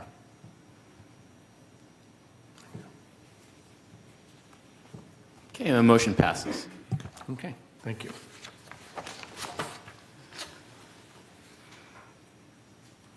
All right, we go on to another resolution for the Standard 41 electric vehicle charging stations. Would you like to read that, Maggie? Okay, hang on. Since we read it last month, you don't have to read the We don't have to read resolution it if you don't want again? to. It's up to you. Oh, okay. All right, do we have a motion to approve? Wait a minute, which one is this, 11C? This is 11D? ED, 11D. D. We're on 11D. Donut. D, David. Revised Standard 41 electric vehicle charging stations. Okay, we don't need to read it, we did last month. Really? Yeah. It's up to you if you want to read it. If not. It's a short one. Whereas the United Laguna Woods Mutual recognizes the need to amend standards and create new standards as necessary, and whereas the Mutual recognizes the need to revive Standard 41 electric vehicle charging stations. Now therefore be it resolved May 12, 2026, the Board of Directors of the Corporation hereby adopts revision and amendments to Standard 41 electric vehicle charging stations as attached to the official meeting minutes. And resolve further that Resolution 01-1501, adopted January 13th of 2015, is hereby superseded and canceled. Resolve further that the officers and agents of this corporation are hereby authorized on behalf of the corporation to carry out this resolution as written. April notification has been satisfied, 4360. I move this resolution. Do we have a second? Sue, thank you. Are we doing this on screen? Yeah, we have a member comment on this Oh, item. okay. Andy Nguyen. All right, Mr. Nguyen. Good morning. My name is Andy Nguyen, and I'm kind of new here in the community. And I really appreciate the way the board director run in the community. And with me here today, I have Mr. Mary Young and Mr. Larry Reinin. And we are all owners of different units of the same building. and we also are owner of electric cars and golf carts, and we need to charge it very often. I myself charge it every day. But every time there's more than one car charging, then the circuit breaker would trip. And we take like 24 hours to restore the power. And if it's over the weekend, it will be 72 hours. And it's so inconvenient for us. So we would like to make a request for the board to approve of upgrade of the electrical wiring system so that it can handle more current, more amps. So whenever we plug our car in for charging, it would not trip. Thank you very much. All right. Any comments? Tony? Thank you, Mr. President. Yeah, we're dealing with this in the Energy Committee. Yes. And one of the problems is, I speak about my cul-de-sac. Outside our laundry room, we have 150 amps comes to our laundry room. 100 amps goes in to work the laundry. The other 50 amps works for 4 carports. And the issue is going to be very, very expensive. And I gave a paper to the M&C outlining costs at different levels for level 1, level 2, level 3. I haven't heard anything back as to what we're going to do because my pet project would be to go after SoCal Edison because they have an $8 billion CapEx fund that they're going to help save from killing the birds and fires. And if we could get some help in Sacramento to get the SoCal Edison to pay for these, they recoup their costs the first 5 years. And then we keep paying them every month anyway. So I really feel the pain for these people because I live on cul-de-sac 40 where we have the same issue. And it seems like we're like on a lazy Susan going around in circles saying the same thing every meeting. So I like to see M&C come back to us and give us some direction on going after SoCal Edison. Thank you. Okay. Thank you, Tony. Anybody else? Yes, Phyllis. What would be the appropriate committee for the resident to bring this issue up at? That would be the energy and... Energy? Energy. Yeah. And I know we work... Well, Yeah, we're talking a lot and trying to get this, and we're not... The Energy Committee meets, when's it meet next, I think? Okay. Yeah, we do cover it. It will be up there. You might want to inquire about that and love to have you come to the Energy Committee and help us push this. Okay, we do it as much as we can. Running a 240, even a 240 line into some of these things, the cost is just astronomical. Okay. Sue, I think Sue's first, and then you? I would recommend you just try to plug in somewhere else, you know, that you could go and because it could be fast. I know we have that in our neighborhood as well. And I have a hybrid and it's constantly tripping. And it's just a problem because we can't afford to redo all the electrical wiring. Okay. The next subcommittee meeting is May 18th in this room at 9:30 a.m., and I would invite you to come next week. Excuse me, I just wanted to finish by saying, that's okay, try to get a schedule with your neighbors. I know oftentimes there are people who don't abide by it, but it does help if people will. right. Kathy? I'm sorry, Sue, I thought you had finished. It's I no guess you problem. just took a breath. That's okay, no problem. Thank you, but it's May 18th. All right. I think, Elsie, please, go ahead. Meanwhile, they're gone. They're gone. Yeah. They're going to come to the... I was just going to suggest they go to one of the many public Charging. charging stations. Yes. But they're gone. Okay. Right. All right, so I think we need to vote on this resolution. Any more comments? Okay.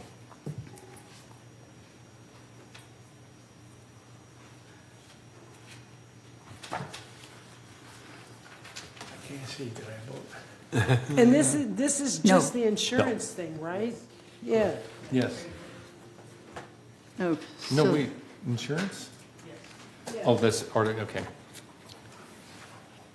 Where? This is 11 Donut, right? Yes. I don't see the word insurance anywhere.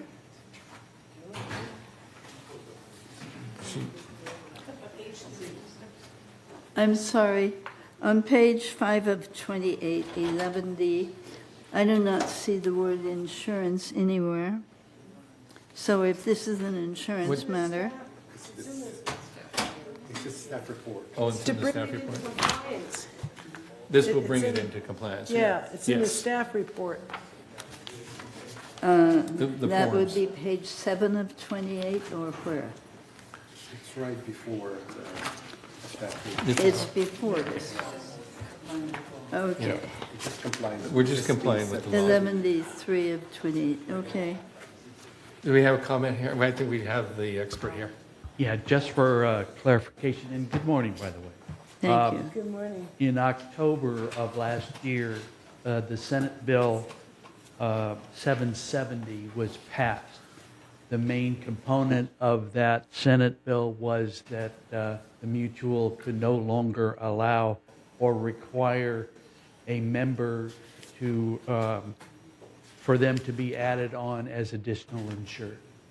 So the attachment or the revision for Standard 41 is simply the removal of that insurance requirement. Okay. So is there? So automobiles are not insured under this. Okay, thank you. All right. No, no, HOA, that's not. No, it's the HOA is- HOA was demanding that the resident name the mutual as an insured party. And they've taken that requirement away. Okay. Right? Okay, yes. Okay, Yeah, thank you. okay. Well, I have to, oh, mine's not working. Okay. Everything else feels, use the mouse. Okay, motion passes. Okay. No. Let's see, passes unanimous, 9. Okay, let's go Who did- to Wait, Whoop. I count 9? 9. 9, Who's- yes. Who's missing? No, Mary didn't. Mary just came in, so she'll be voted on the next 9, item. 9. Okay. It's good. Thank you. Yeah. All right. Yeah, there's 10 now. What? All right. Where's the other vote? No, When- He just came in, though, so we'll Mary have- just came in, so she's not going to vote on it. Okay. She'll vote the next item. Yeah. And moving forward. Yeah. But she came in at the very end of this last one. Okay, We're not counting okay. her. It's 9 out of 9. Thank you. Okey dokey. Entertain a motion to approve the recommendation to approve the resolution to the revise the herbicide spray guidelines and acknowledgement form. I make a motion? No. Wait, What about the E. damage restoration policy? Comes next. We're on E. we're on 11E. Herbicide Okay. sprays cessation. Yeah, we're still in, yeah. Sorry. No, it's okay. United Mutual maintains approximately 138 acres of turf, 75 acres of shrub beds, 85 miles of turf hedges, and effective weed control within the areas is essential to preserve landscape health, safety, and appearance. And whereas due to staffing levels and proliferation of invasive kikuyu grass, the use of herbicides remains the only practical and feasible method to manage weeds within shrub beds along the turf edges at the frequency required. And whereas some members have requested that herbicides not be applied in common area shrub beds directly adjacent to their respective units, and the board previously established a process to accommodate such requests through signed agreement. And whereas additional members have also requested the ability to perform all maintenance of the common area shrub beds adjacent to their units. And whereas said members requesting cessation of herbicide application or requesting to perform maintenance in shrub bed adjacent to their units must assume all responsibility for all shrub bed maintenance, but not limited to trimming, weeding, edging, and cleanup within the shrub beds. Whereas said members making such requests shall complete and sign the revised herbicide spray guidelines and acknowledgement form documentation documenting their agreement to assume full maintenance responsibility for the designated shrub bed areas. And whereas the landscape department shall retain the right to apply herbicides in all other common areas and to apply insecticides where necessary to control pests affecting buildings and common areas, and this program shall not apply to turf areas. Now therefore be it resolved May 12, 2026, the Board of Directors hereby authorizes the revised herbicide spray cessation guidelines and agreement form, and authorizes the continuation and administration of the no herbicide program under the revised terms. Resolved further, the policy is not intended to, nor shall it be interpreted as, conveying or ceding any common rights from the mutual to the member. And resolved further, the members requesting cessation of herbicide application or requesting to maintain shrub beds adjacent to their unit shall assume full responsibility for all shrub bed maintenance within the designated area, including trimming, weeding, edging, and cleanup.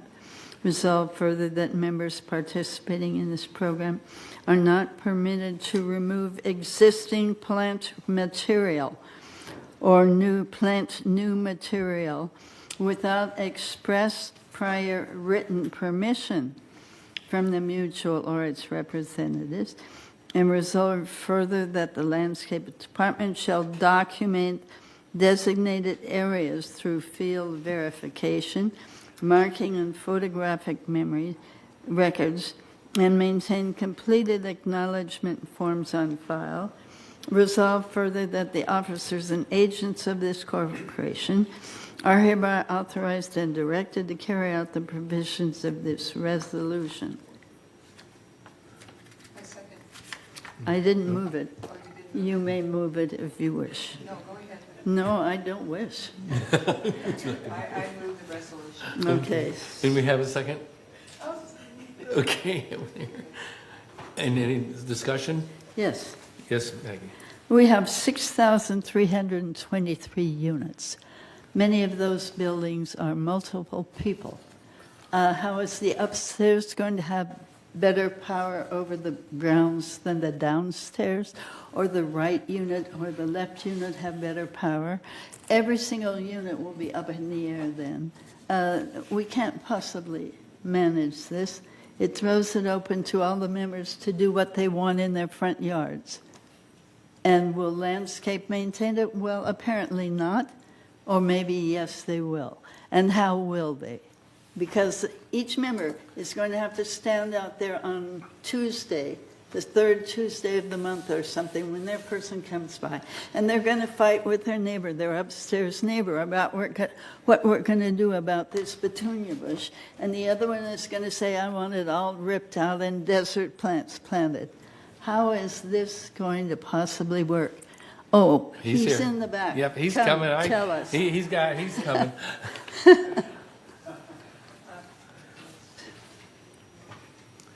Good morning, Kurt. Good morning.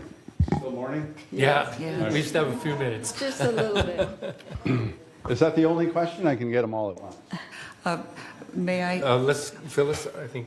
Oh, This question comes from several residents that I have talked to about this. Will staff still cut the grass? Yes. There we go. That was an easy one. For more? Sue? okay, thank you. I wanted to This was very, very popular in the committee. People have been asking for this in the landscape committee for quite some time. They want more ability to take care of their units and not get into different discussions about who is responsible. And somebody made a mistake in trimming or this or that. But at the landscape committee meeting, they were a bit, they wanted a more thorough discussion about what this does and does not pertain to. So I hope we'll do a bit of an overview on this. All right. Ready? Please go. So this is not, as it said in the resolution, this is not giving people free reign over common area.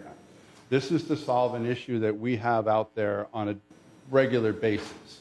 We have a large number of residents that do their own gardening, trimming, if you will.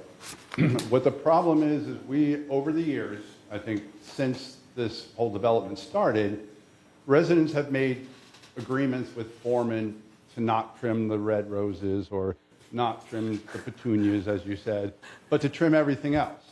And that's becoming very problematic for us. As we have staff turnover, we move people around. Nobody's keeping track of what shrubs they're supposed to trim and what shrubs they're not supposed to trim. So we had the same issue with the herbicides. So we're just expanding the herbicide cessation. So people can currently, and I think it's 60 some odd people that currently have the no spray, we call it, the no Herbie, where people have requested we don't spray anything in their common area, which means the area adjacent to their unit. And that system has worked pretty well. We put out flags to delineate that area. Right. We agree with the resident. I mean, we talk to the resident and come to an agreement on what area they want to maintain, not that they get to keep or get to do anything with, that they want to maintain. It has not become an issue yet with second floor residents wanting first floor.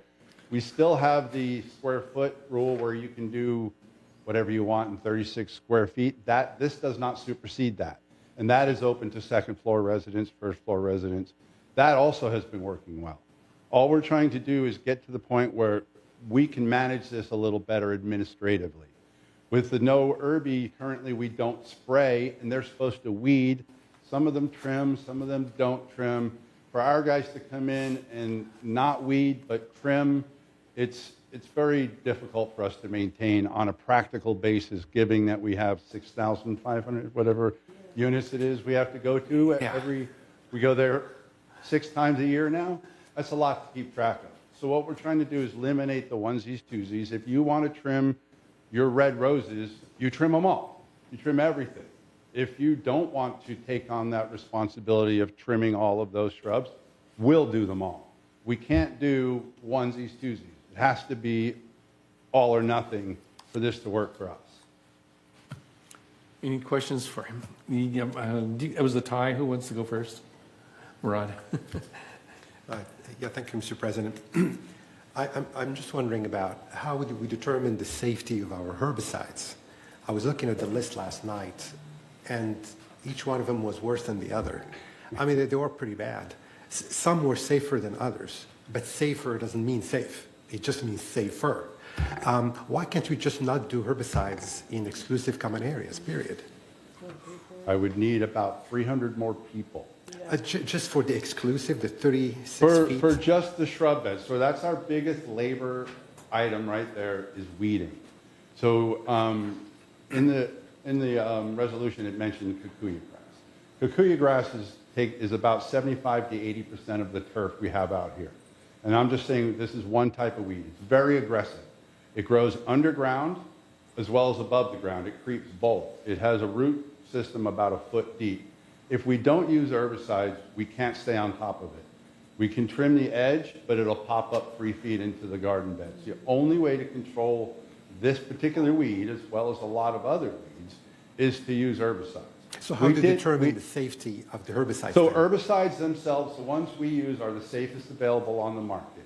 We have a professional consultant that we go every 2 years. We go through what's new and available on the market, and we use the ones that are safest for the residents.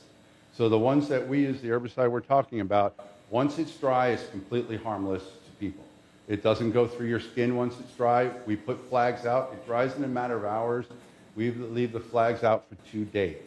Okay. So the herbicides are unavoidable in this business. There's nobody in commercial landscaping that doesn't use herbicides. It's the only way to stay on top of it. Ask the people who don't have a spray how often they have to weed. It's a big chore, and it's the only way to get it done.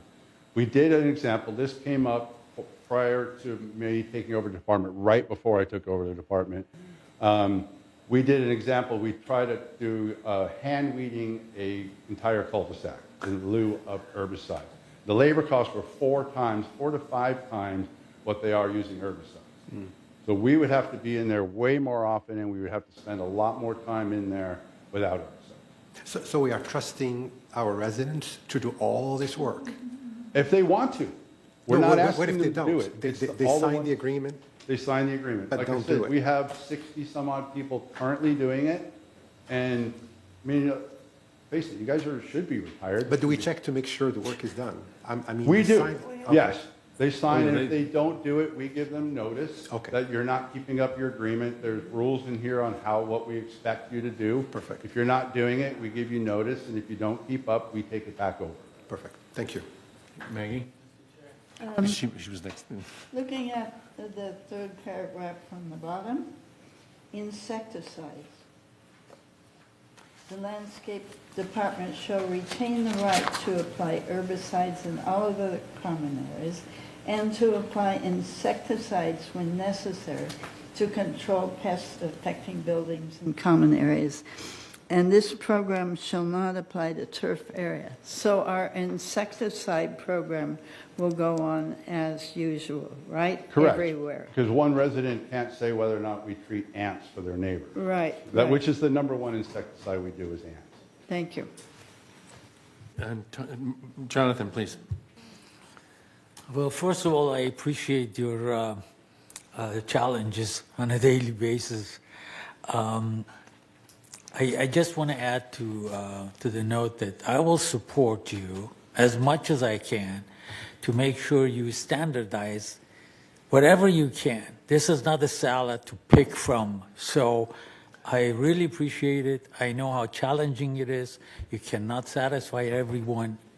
But again, standardizing is a common practice throughout the entire world when it comes to satisfaction of the services. So thank you so much for your service. Thank you. Yes, Maggie? Okay, suppose 2 units move out of a 4-unit building and the feeling changes. Do they notify you? Do they even know?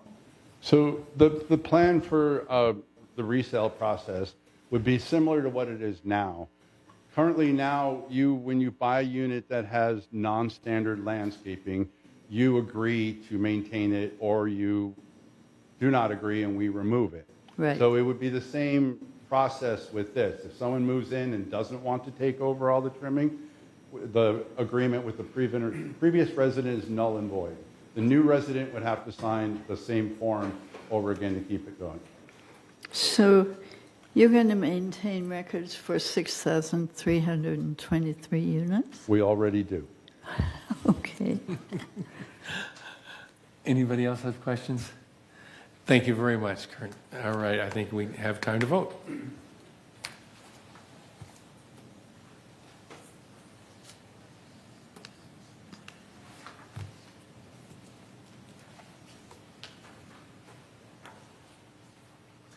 Need a few more votes.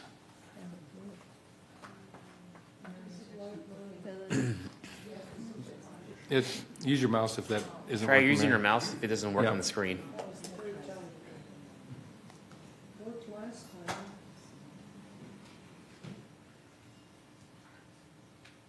There you go. 2 more. We have 2 more. Anthony? 8, 9. Okay, well, 2 more. We're waiting on One Anthony. more. One more. I did it. No, we're waiting on Anthony. Annie? Anthony? Yeah. Tony? Yes, you have to watch it. I know, I'm on there. Tell There went. Okay, All right. It passes. Thank you very much. It passed. Thank you. All right. Riverside Spray is up. New business. Can we take a break, Mr. President? You know what? That's excellent. Let's take a 10-minute recess. Okay. Thank you. Breathing and walking. Good, good. Did you know? Oops.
All right.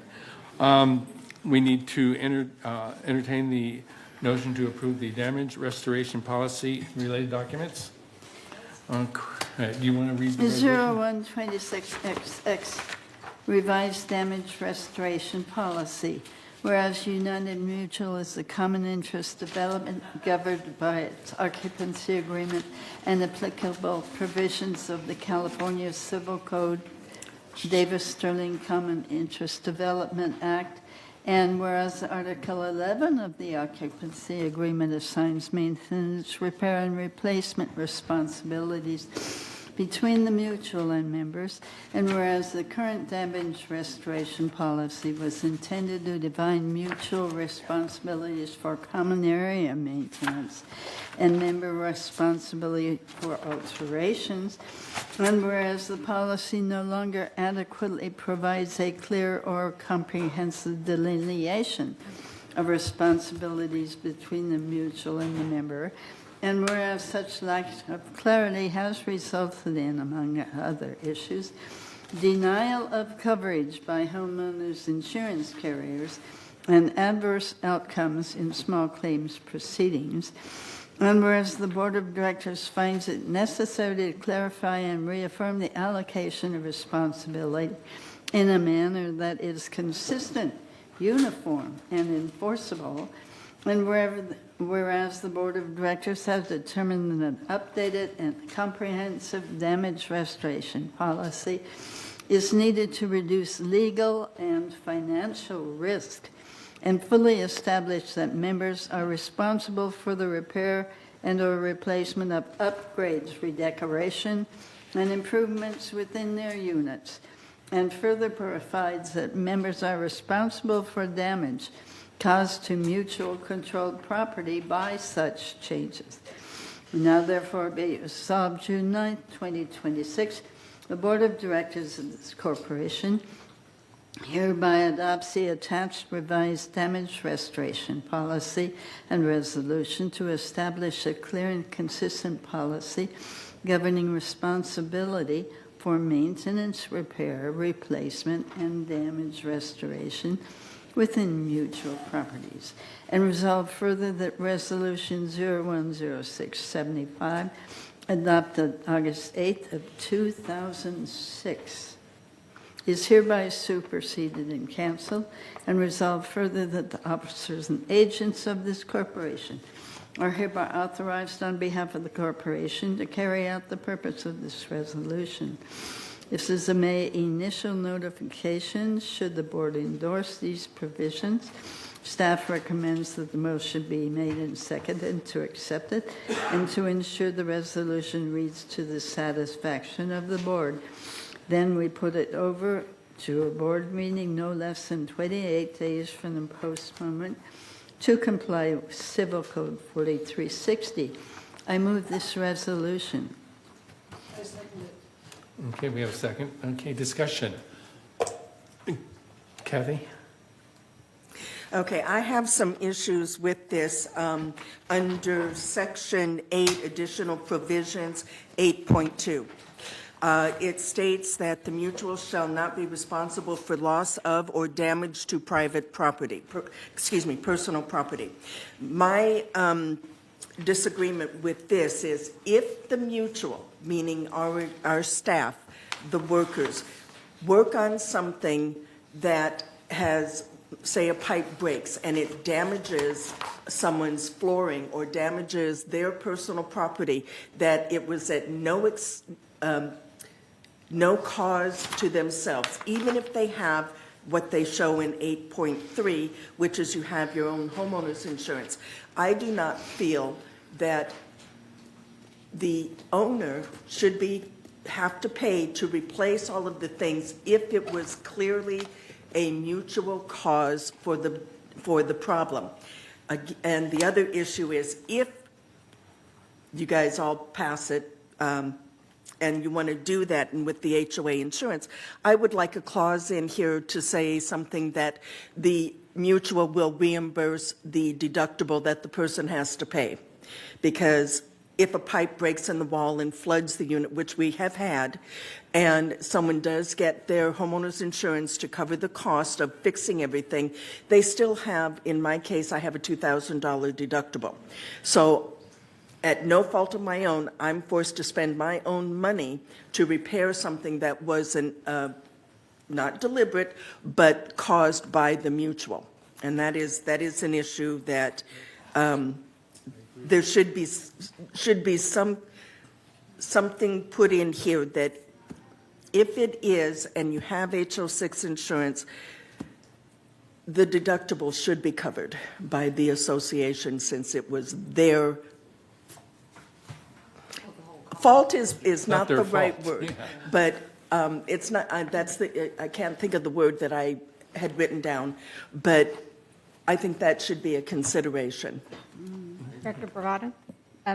United has United has a damage restoration allowance policy that if a member's components, like carpet, vinyl, or cabinetry, are damaged, whether or not it's the mutuals, because United owns the majority of items in there unless it's altered. But even if they damage altered components, that the member can apply for this allowance, and they can either have the standard, the mutual standard, put in as a replacement of what was damaged at a mutual cost, or they can get an allowance for what it would cost to replace that item with mutual standard.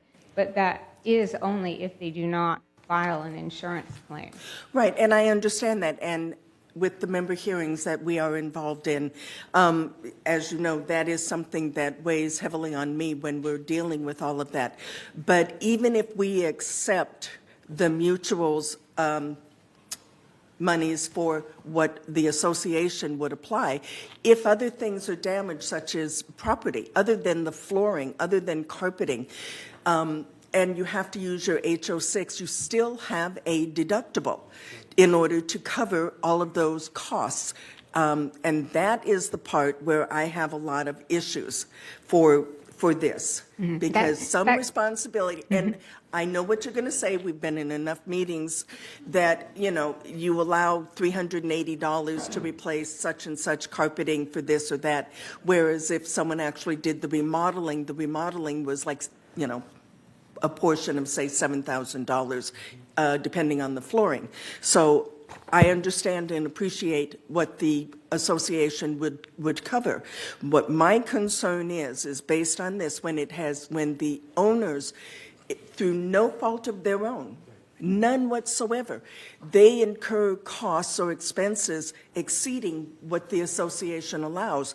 At least if they have insurance, I think the deductible should be covered by the mutual, and the rest of it would be for what they pay monthly or yearly for their insurance. So I know what you're going to say, and unfortunately, I disagree. Well, that does directly conflict with your general conditions, Article 11, about what the member is responsible for, and this policy is to specify exactly what the member is responsible for, even in situations where the damage occurs from a mutual responsibility, situation.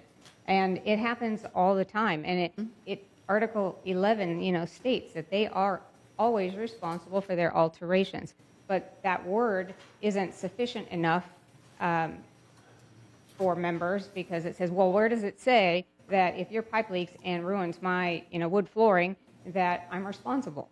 Well, it's not that specific until this policy. But I understand what you're coming from, but it also, what you're asking for might open up issues for the people who don't have insurance. And so if they don't have insurance, but yet you're giving somebody with insurance money back for their deductible, what are we going to give the people that don't have insurance that still has to pay full price? Okay, right now I have I had two hands up, Sue and Phyllis. Well, your comment about they should pay the deductible, people differ on their deductibles, and I understand what you're saying. Some people will have a very low deductible, like $250, $500. Some were willing to take the risk and go $2,000, $10,000, whatever. So if we were to say we would cover the deductible, well, what would that what would that floor be? You know, what would you select? And you brought up the other issue of parity, of someone not having insurance. So I don't know. Phyllis, please. Under Section 8.1, where it says VMS staff may perform services for non-mutual items, can you just give me an example of something that would come up during a restoration where that would occur? Well, that occurs if their alteration or personal property or component that is fixed in place and could have the potential to cause damage to mutual property. So if something is a leak underneath flooring and it's not in the wall, but there's so much moisture that the moisture can wick toward the mutual's drywall, then we will spend some time and money to dry down that part of the alteration flooring so it doesn't leak or wick up to and cause damage to mutual property. There was another hand. Oh, Elsie, please. Thank you. I just want to point out that outside, anybody who's been a homeowner on the outside, nobody reimburses their deductible, no matter whose fault it is. I mean, the kid next door, right? Or whatever the cause of the damage is. So I don't see why we should do it any different here than we, you know, if you think about it, right? Nobody's going to give you your deductible. That's why they call it a deductible. Okay, I'm still talking. Number 2 is the cost to the mutual, which means I don't really feel like paying for your deductible or your deductible. Okay, nobody's rushing to help me with my deductible on my home, so why should I help you? At the cost, because that's what we're talking about here, the rest of us are going to pick it up in terms of manner per month increases that I don't believe are warranted. Also, people know before they put in their improvements that this is a possibility. And it's just like getting HOA. And if you don't have HO6, if you don't get HO6 insurance, that's your decision. And if you want to put in a bunch of improvements, that's your decision. But the point is, people are informed up front, or at the very least at the time of resale, what's in store for them. So why change it now? And lastly, where all these things lead, is this is a very slippery slope. That's all I have to say. Kathy, I'd also like to point out that the deductible isn't in addition to the damages. It's part of the total damage cost that goes to the insurance company. So we have the members sign a form stating that they promise they're not, going to submit a claim for this item that we're giving them a component allowance for. Because the insurance company is going to want to know if they receive money for this same thing. And if they do, they're going to deduct that amount anyway from the total that the insurance would cover, because it's not a technical term, but it's called like double dipping, right? They're getting money from two sides for that damage.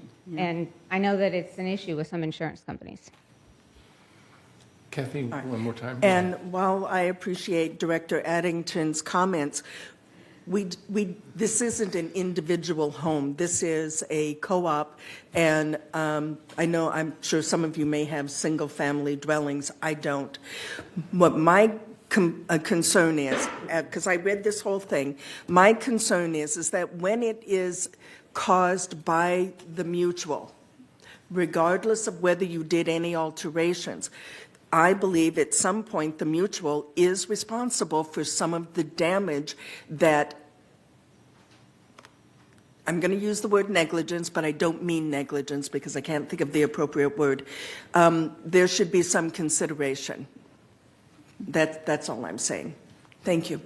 This policy doesn't that wording there that you're talking about, negligence would supersede this. This is just, it's not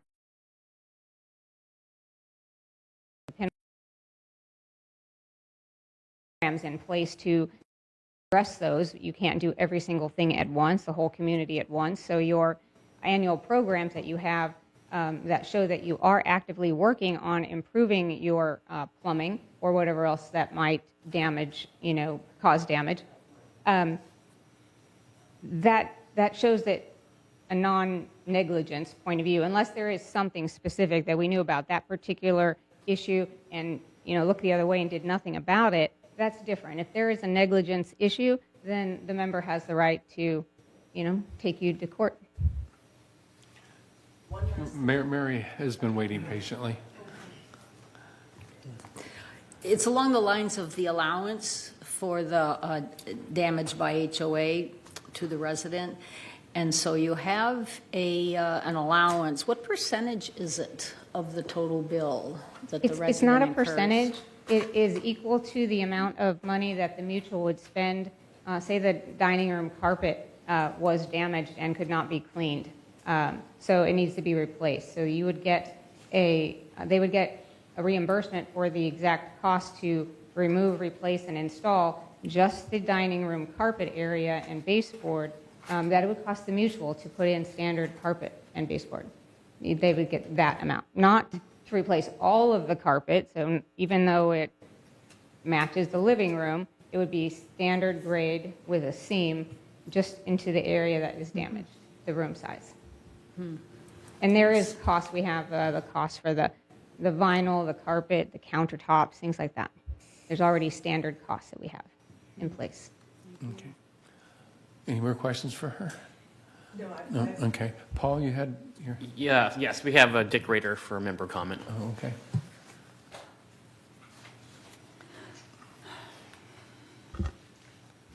The emphasis in the discussion is on alterations, and I understand that perfectly.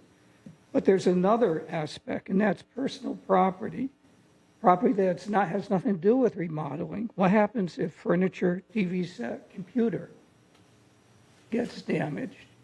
So I think that you have to consider that as well in your discussions, because basically you're just talking about alterations, and I understand that. But what about this other stuff? Okay.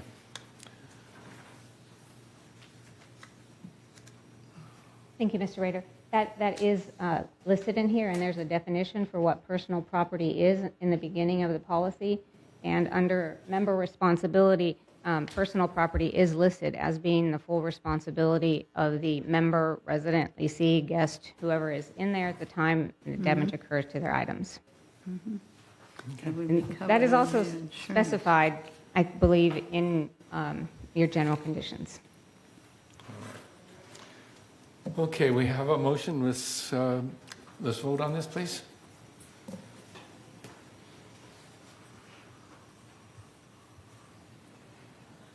Come on, machine.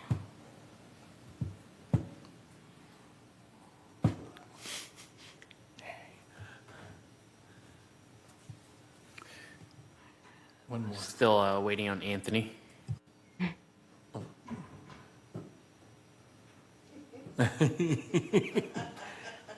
There you go. There you go. Okay. All right, motion does Thank you. pass. Thank Thank you very you. much. Thank you for your time.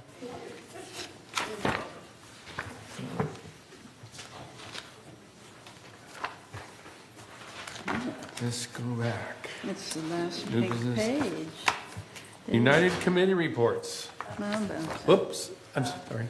This goes 12B. We moved 12B. That's Yes, correct. it's the recommendation to deny the common area landscape alteration request at 2037D via Mariposa East. Wait a minute. That was moved from consent calendar to Yes. new business. Yeah, we put it on. Okay, it was originally which one? It was originally 10B2? 10B2, correct. Okay, thank you. All right. Do we have papers on that? No. We just have the initial resolution on Okay. that one. Okay. But there were, Yes, it was, so it will be 10B2 in your packets that you Right. have in front of you. The pink page. And staff is here to answer any questions you guys may have. Do we have something, a statement from the? yeah, so do you want, do the proper procedure and have the resolution read first, then we can go to the member Okay, yeah. email? Okay, we'll do that during discussion. Okay. You got that one, Maggie?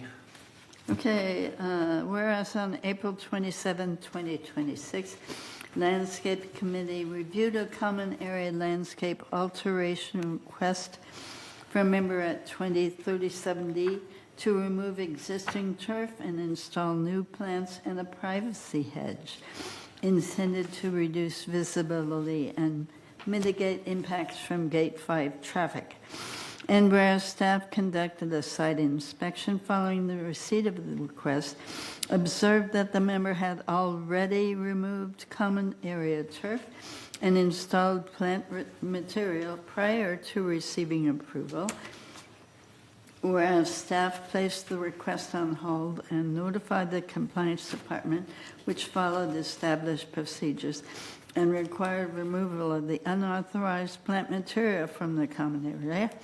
And whereas the requested area is located within common area turf that is highly visible due to its proximity to Gate 5, and whereas the existing irrigation in this system in this area is a recycled water turf zone, and approval of the proposed planting would require modifications inconsistent with the standard design of the common area, and whereas approving alterations after unauthorized installation has occurred would establish an undesirable precedent and may encourage future unapproved modification to common areas, whereas the committee recommends denying the request for the common area landscape alteration located at 2037D via Mariposa East.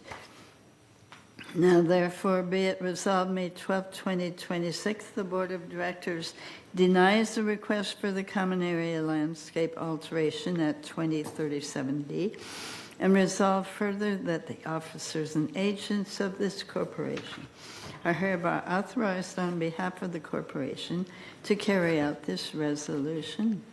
I move this resolution. Elsie has a second? Okay, now we can, Discussion, yeah. Did you have to read the? Yeah, we'll go ahead and read it. Okay. Okay, this is from the member. Okay. Okay. Dear Laguna Woods Village Board and landscaping members, I am writing to respond to and request modifications to the staff report dated April 27, 2026 regarding the landscape at our unit. We purchased the property in August 2024. At that time, the front and surrounding landscape areas were in significantly neglected condition. There was a dying tree obstructing the street sign, patches of weeds instead of a maintained lawn, and the south side of the unit was cluttered with overgrown potted plants filled with stagnant water contributing to mosquito activity. Additionally, debris such as plastic bottles, broken clay pots, and exposed PVC tubing were present. With HOA permission, we undertook the cleanup ourselves. Neighbors informed us that this area had been in poor condition for approximately 5 years, with little success in contacting the previous owner. Our goal was to improve the appearance of this highly visible entrance to the community and create a more aesthetically pleasing environment. The positive feedback from neighbors and passerby confirmed that these efforts were appreciated. We bring with us years of experience managing land sustainably, including implementing efficient irrigation systems and conserving water in drought-prone areas. Applying this knowledge, we aim to improve both the functionality and appearance of the landscape. During the cleanup process, the landscaping team trimmed the tree to clear the street sign. We also identified ongoing issues with irrigation runoff from the lawn area into the sidewalk, creating a long-standing safety hazard, especially for elderly residents. To help resolve this, I offered to remove the damaged grass to reduce labor demands and facilitate reseeding. During this process, I discovered poor soil conditions, including debris and highly alkaline soil, which is unsustainable for healthy grass growth. Although new grass was later planted, it proved to be unsuitable for proper maintenance. The grass grew unevenly, formed clumps, and could not be effectively mowed. This resulted in an unattractive appearance and additional maintenance challenges. Even the landscaping manager acknowledged the limitations of this grass type. In addition, we experienced a persistent buildup of black dust on our front entry, likely caused by vehicle traffic accelerating near Gate 5. This has raised health concerns, particularly for my wife, who has respiratory sensitivities. To address multiple issues, including water waste, maintenance costs, safety hazards, and dust control, I submitted a request in October to replace the lawn area with drought-tolerant plants or shrubs. I did attach a few relevant photos for before and after showing the poor soil conditions and debris and improvements, but no response or mention at all in this regard. This was really upsetting me because the whole picture was not depicted as you can see in my argument. This approach would provide environmental and practical benefits. While I was encouraged to submit this request, I was advised approval and was uncertain due to the area being classified as common space. Based on suggestions from others, we temporarily planted flowers to improve the appearance while awaiting a decision. Unfortunately, without prior discussion, we later received a compliance notice citing us for unauthorized planting. This has understandably shifted our priorities and limited our ability to continue addressing these concerns extensively. Our request remains simple: approval to install drought-tolerant landscape and potentially a few fast-growing trees. I am fully willing to take responsibility for maintenance and irrigation. The solution would conserve water, reduce maintenance costs, improve safety, and enhance the overall appearance of the area. We respectfully ask the board to consider and approve this request. At this point, it is not only a practical improvement, but also personally meaningful to us. All right. Kirk? Thank you. Yeah, Kirk, you're here? You didn't leave. Well, I think, did Mary have your hand up? Let me get a director comment. Go ahead, please. Let Kirk go first? Yeah. Come on down. Now it's good afternoon, right? There we Yes, go. you made it. This one is unique, kind of. The resident put in a request for turf removal. When we went out there to review the request, the turf had already been removed. Yeah. Oh. So then we found that the resident had already planted some plant material. So we took it over to compliance. And in the meantime, they came and planted more plant material across the way, planted fruits and vegetables in common area, which we brought up at the landscape meeting, which they have since pulled out and planted other plant material. Okay. So this is just, it's not that simple as they make it sound. The reason why we were pushing for grass is because it's a small patch in a large system of grass watering. So this would be very expensive for us to redo the irrigation system.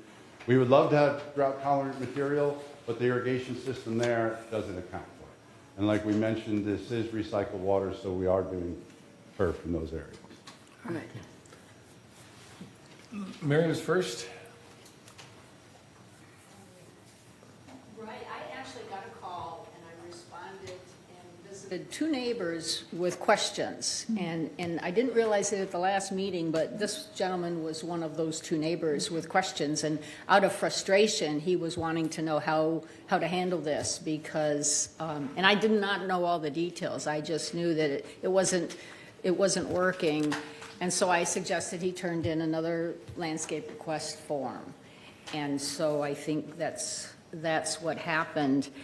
And I understand that the grass needs to stay. So I think that's advisable to deny that part of the request.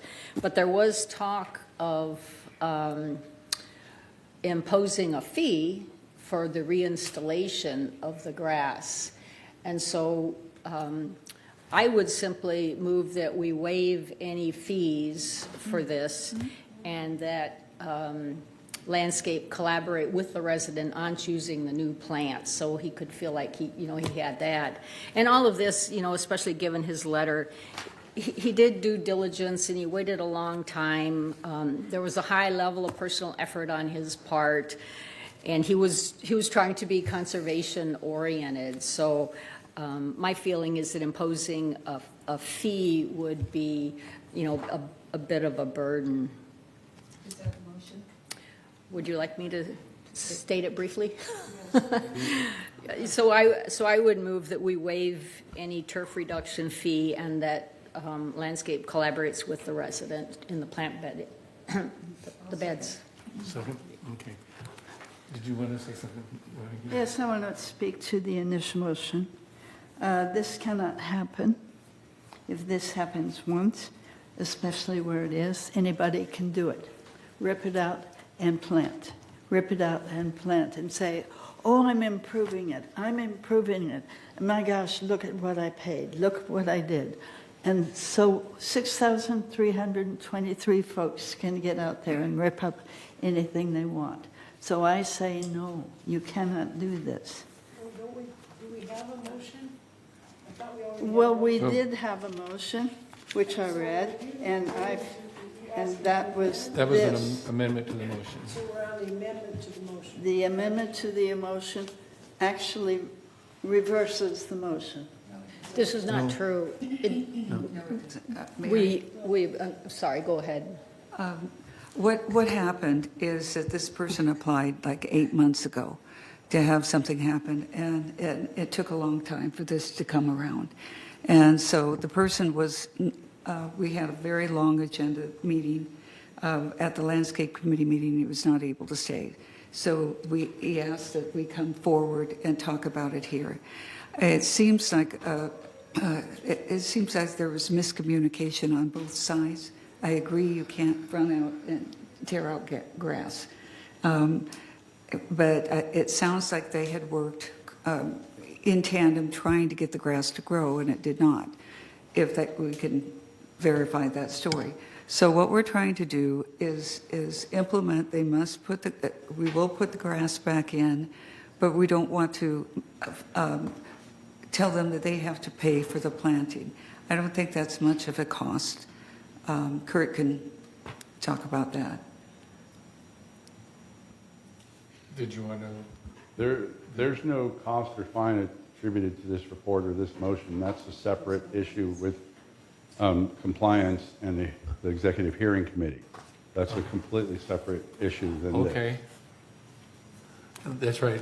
This was going to have to go to that part of it's going to have to go to compliance and the executive hearings. It's already in compliance. Did they make a motion and do it? You heard it yet? I thought it was already. No, We cannot do Yeah, we this. can't talk Yeah. about that. Yeah, that can't be mentioned. Yeah. It was mentioned in the Landscape Committee that they, by a staff member, that they should pay for this. So that's what we were trying to address. That's all part of the compliance process. Okay. Yeah. Jonathan, you had your hand up? I agree with Secretary Blackwell that the discipline needs to be taught to the people who just take their own action. And if 6,000 people do the same thing, as she brought it up several times today, we go out of control here. So again, I support you as much as I can to standardize all we have and keep it that way. Kathy? And then Phyllis? My question, in the reading of the, to deny this, it stated, or in his letter stated, he had approval originally from maintenance. You're shaking your We head, have no. no documentation of anybody approving him taking out the grass. There may have been, he may have asked starters if he could take away the potted plants. Okay, and he might have thought, but, okay, all righty, so, thank you. Okay. Phyllis, please. Is the amendment to the resolution inappropriate? I don't know. In that we are not, there's no fine Yeah, attributed to this? In fact, that has to go upstairs.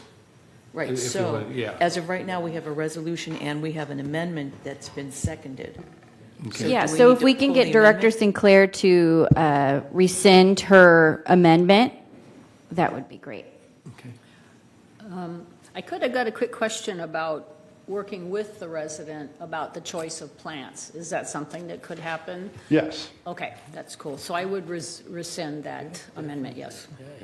So now we're back to the original Okay. resolution. Are we any more views? Okay. Okay, we can vote now, Paul. Thank you, Kurt.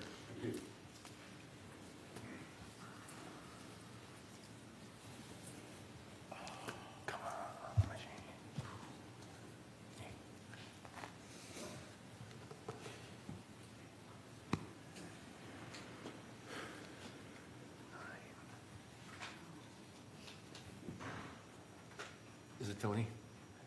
We're good. Yeah, you got it. Kathy abstained. All right, it does Okay. pass. Thank you. Okay. Now, we can go to committee reports, I believe.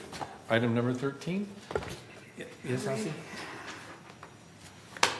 I've been on the board sometimes when we skipped, we just didn't have reports because we were running close on time. I don't know if that's legal or not.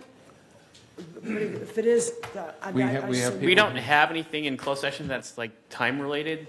I mean, it's up to the board and the president if he wishes to skip this or not, but we don't have anything that's scheduled with the time. No, I'm sorry, I was talking like it's 12:14 time as opposed to, I don't know, is it legal to skip reports? The board would need to agree as a whole. Well, I would like the finance report is very important. Right. Okay. Yeah, I mean, if we want, we can do the treasurer's financial report right now, and you can Then we skip the other ones. Each person gets 1 minute after that. There you go. Okay. Tony, yes? Thank you, Mr. Chair.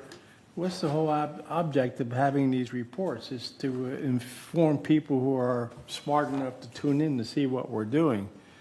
So I know it's burdensome on us, but I think that's the whole idea of having these reports, is to, if people are listening in, to let them know what we've accomplished or not accomplished and when our next meetings are for these reports. Yep. Thank you. I agree. So we're going to go start with Mr. This is the Casby. Murad? Well, thank you, Mr. Chair. This is the treasury report so in front of you, you have the income statement for the 3 months ended March 31st, 2026. You see revenue of $16.3 million, offset by expenses of $14 million, resulting in a surplus of revenue over expenses of $2.3 million. In this slide, you see the activity of the 3 months ended March 31st relating to the operating fund only. Here you see revenue in the operating fund of $7.8 million for those 3 months, offset by expenses of $7.3 million, resulting in an operating surplus of $500,000. But I would like to remind us all that we did not do full accrual accounting, which means that there are most likely Q1 invoices not accounted for in Q1, but there were also Q4 25 invoices that were recorded in Q1 to the tune of about $460,000. So it is hard to say that we have a surplus until such time that we implement full accrual accounting in the coming quarter, in the June quarter. Next slide. Here you have the full income statement, both operating and reserve funds, showing actual versus budget. As you can see, we have a favorable variance of $1,561,000 at the bottom right. That favorable variance is broken out in two components: $300,000 relating to the operating fund and $1.2 million relating to the reserve fund. So the reserve fund has a favorable $1.2 million, operating is $300,000. So in the next slide, we will see what's happening with that favorable variance. The first two items you see on top, outside services and materials and supplies, relate to reserve. And they explain $1.1 million out of the $1.2 million I just mentioned. So we have favorable variance of $1.1 million because we have delayed work in damage restoration, building maintenance, and roofing work. We had delays in Q4 also, but we are seeing accelerated delays happening in Q1. And because we have delayed work to the tune of $700,000, we have less use of materials and supplies, and also less appliance demand to the tune of about $400,000. So about $250,000 of that has to do with less materials because there is less work, and the rest is less appliance demand. So again, we have a favorable variance because we're not doing the work. The work is being delayed.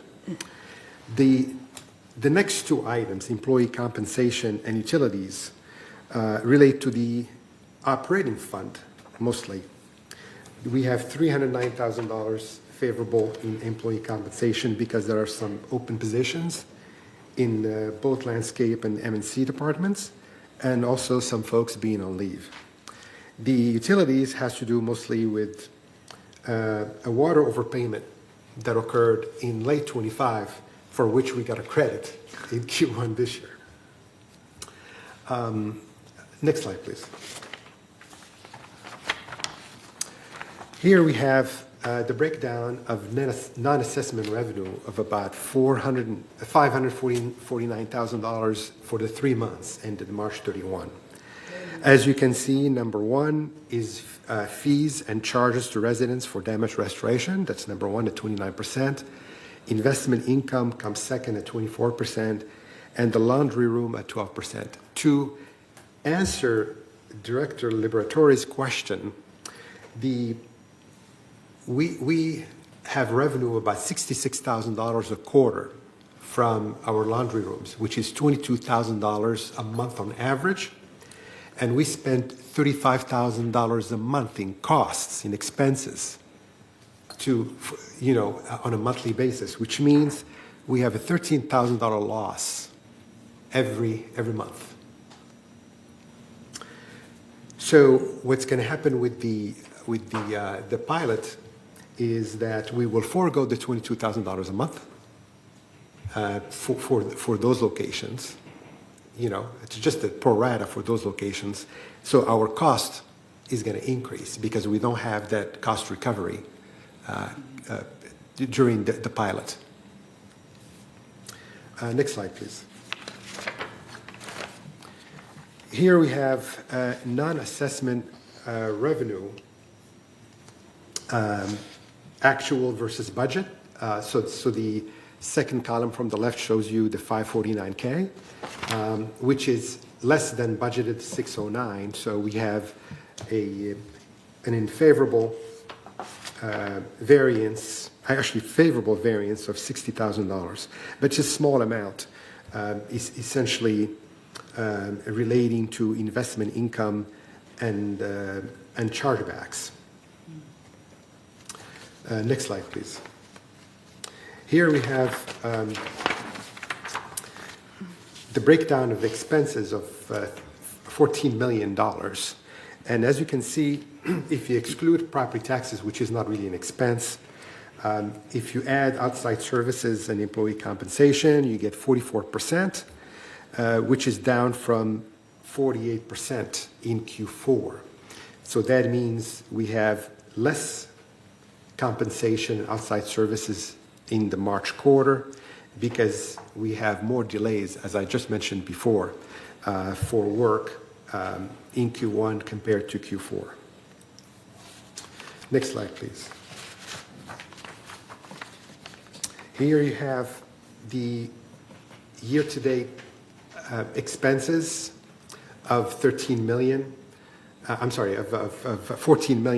compared to budget of $15.7 million. So we have a favorable variance, but as I mentioned, this favorable variance has to do with delayed work and open positions. Next slide, please. Here we show the progression of our reserve, starting the year with $13.2 million. We had increased contributions, I'm happy to report, which is increasing our reserve fund. We also had less usage of the reserve because of these delays I mentioned before, resulting in a higher balance of $15 million for the reserve and almost $800,000 in the contingency. So if you look in the next slide at the levels of our reserve and contingency fund, you see that we are at 15.7 million, edging higher and closer to that black line you see, which is the average level for the last 5 years of almost 17 million.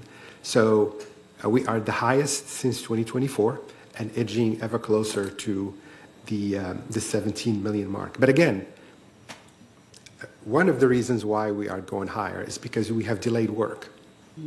So we want to actually get the work done and also increase the reserve, which is not happening right now. But nevertheless, the contributions are getting higher and the reserve is getting healthier. Next slide, please. Here we have the activity of our borrowings from the reserve fund. We borrowed 4.5 million last November, which we paid back by the end of March. But don't get too cheerful, though. We borrowed 6.5 million last month, which will be repaid this upcoming November. Last slide, please. Here you see the resale activity. I have the months, the activity for April, so I can give you April instead of March. So as of the end of April, we had 90 resale transactions in United versus 106 in the same period last year, which is a decrease of 15%. But while the number of resale transactions is down, the average sale price is up from $400,000 last year to $407,000 this year. So again, fewer transactions, but a higher average price. Excuse me. Mine doesn't have these numbers. Yes, because I'm giving you the April numbers instead of the March that are in Okay, there. okay, thank you. I figure since I have April, I'll give you April. Okay. So to It's not recap, printed, but- fewer resale transactions, but a higher average sale price. There's an impact, of course, because we have less resale transactions. When we looked at the March numbers for GRF, the transfer facilities fees were down by $750,000 compared to budget as of the end of March because of lower resale transactions both in United and Third. But while resale transactions are down, rental transactions are up.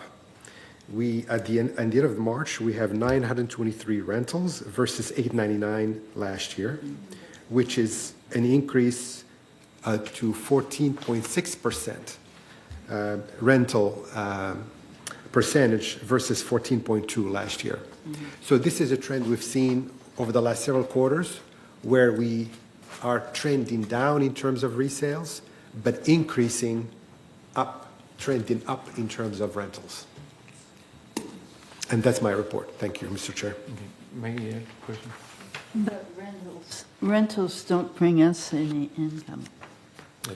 We could change that, but as of now, we're not looking into it. I don't. We'll We can ask that in close. Yeah. Okay, thank you, Murad. Tony, AC&S? Thank you, Mr. Chair. We had our meeting, and just to let you know that on the 21st of this month, we're going to have another meeting, and in the morning, we'll be on TV6 to go through step-by-step for residents and how to do alterations. So that'll be in the morning on TV6, and then in the afternoon, 9:30 here, we'll have a meeting in this room to go over it. And invite people who have any questions about alterations, please attend. I think that is a great topic. Yes. All right. Now you get to cover the Elsie. Do you have something regarding the member hearings? I think, okay, member hearings, first, it's a closed meeting, they're closed hearings. I can't tell you, or I'd have to kill you. There you go. However, everybody on that, you never saw people checking, make sure their hot water, the hot water heater isn't leaking. We all get very paranoid about requesting, it's like, we get a lot of damage restoration cases, and some of them are pretty incredible. I know they're working hard on that stopper project Well, that it's- detects the leaks. Oh, that, well, yeah, but we're talking $13,000, $15,000, $10,000. Yeah, especially when the damage, whatever's involved, goes to another unit. It's just phenomenal. Anyway, nothing like a turn on that committee to make you into a very cautious share owner. All right, governing docs reviewed. Maggie? Right. Okay, we talked about solar panels, or somebody brought it up.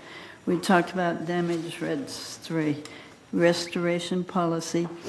We need to promote again somewhere, and in every Friday thing, is the little, I want to call them ladybugs that you hide around your place that are water detectors. They're available for under $15 at our neighbor across the street there. And if you put them under or near your refrigerator, or under or near your washing machine if you have one in your house, you can save yourself a whole bunch of money for $30. So we should push that. Okay, thank you. Director Quam, Landscape Committee? We have hired a contractor to come in and look at our irrigation system and how we can possibly save additional funds. And we're really looking forward to the study, and hopefully they will be coming back with information that will help us on our costs. All right. Maintenance and construction, that would be me. We met on the 22nd. Nothing out of the usual on this meeting. The next meeting will be on June 24th. Tony, we have Energy and Subcommittee.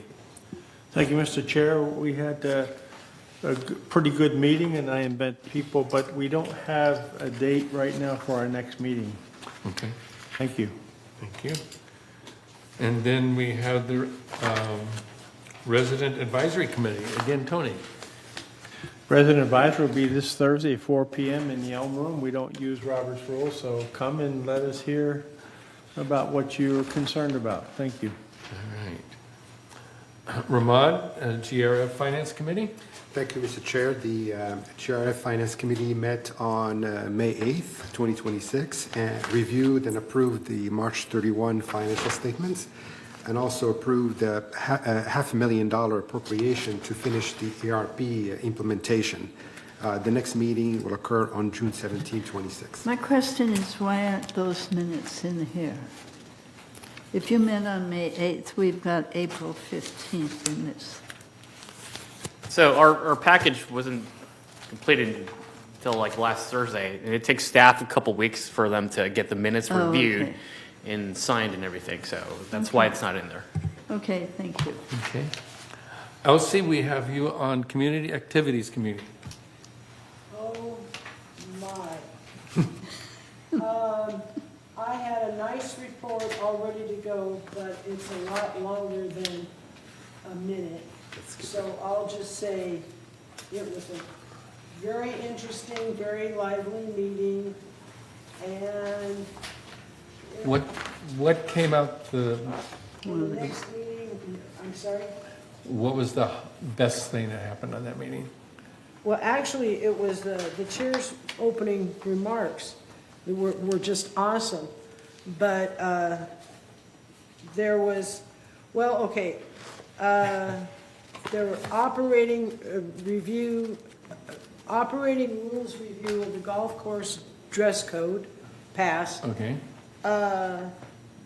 There was Clubhouse 5 fitness rental fees passed. Okay. That's a little, well, I had a thing, but I'm trying to be fast here. This is really good. The junior guest rate, I covered this kind of last month. Junior guest rate was finalized for the par 3 course at $10 for those under 18 All years right. old. Yeah, that was pretty cool, and that was unanimous. And I already- Okay. Well, just stay Thank stopped. you. because Okay, that's good. Yeah, I think Okay. these were Thank reported you. last month because these Yeah. were just approved last week during our GRF meeting. Yeah. Oh, okay. That was Okay. more discussion. So we've heard a lot of this. Okay, Right. then let's go on. Director Quam, GRF. Come to the meeting tomorrow afternoon at 1:30 Ooh. if you are interested. Okay. That's a good meeting. Now we'll go to Jonathan, Maintenance and Construction Committee. Thank you, Mr. Chair. We have met on April 20th, and there was a lot of discussion regarding the Building E, and lots of poses, lots of no's and yeses and so on, and it's still going. It's not that issue yet. And the next meeting will be on June 10 at 1:30. Thank you. Space Planning Ad hoc, that is myself, and that was a really good meeting. They're doing a lot of research on all of our property, and we'll get a pretty neat report about the use and non-use of our property. Mobile and Vehicles Committee, Tony.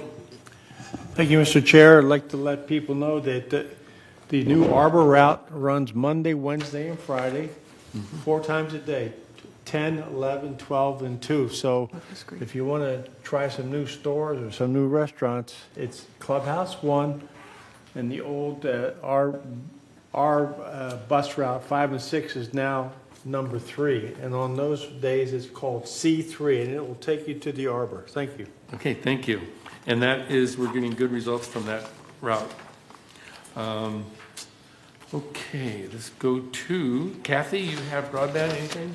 Yes, now, broadband, we met on March the 23rd, and I reported everything in the April meeting, so nothing else to report. And our next meeting is scheduled for May the 28th at 1:30 in this room.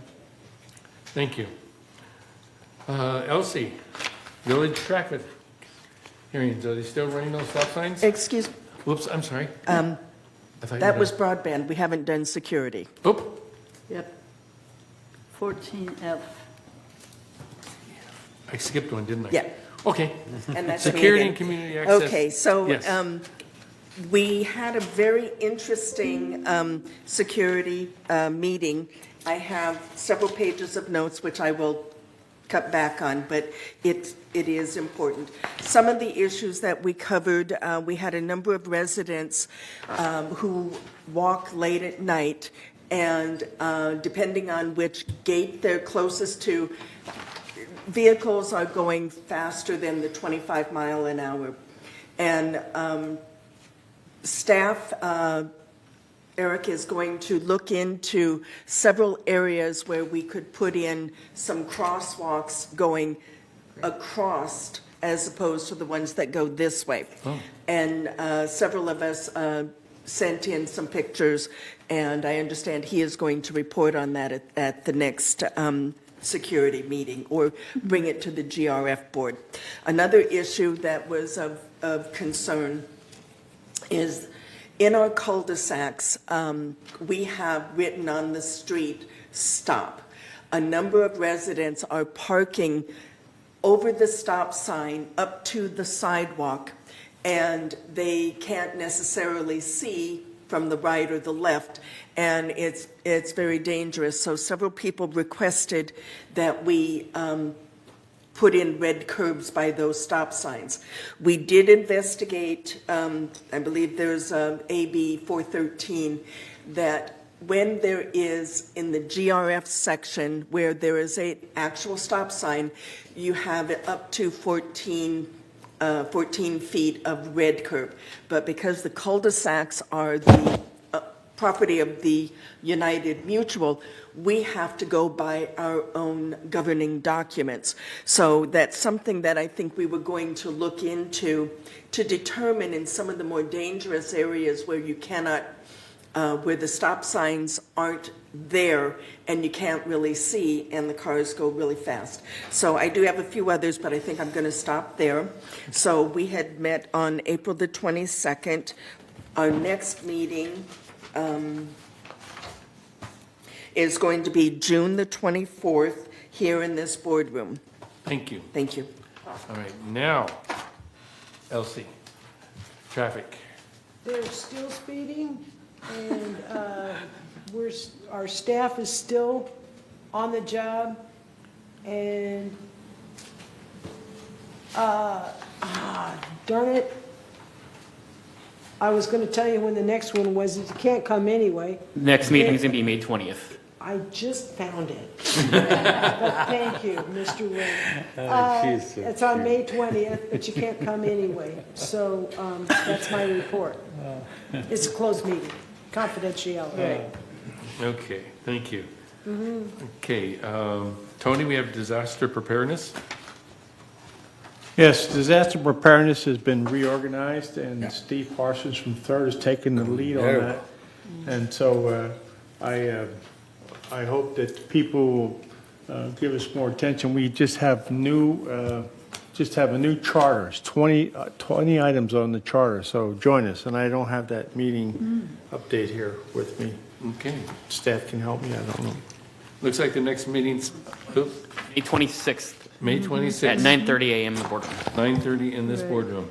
That is a very important meeting. Come and please share. Okay, IT. Jonathan. Well, thank you, Mr. President.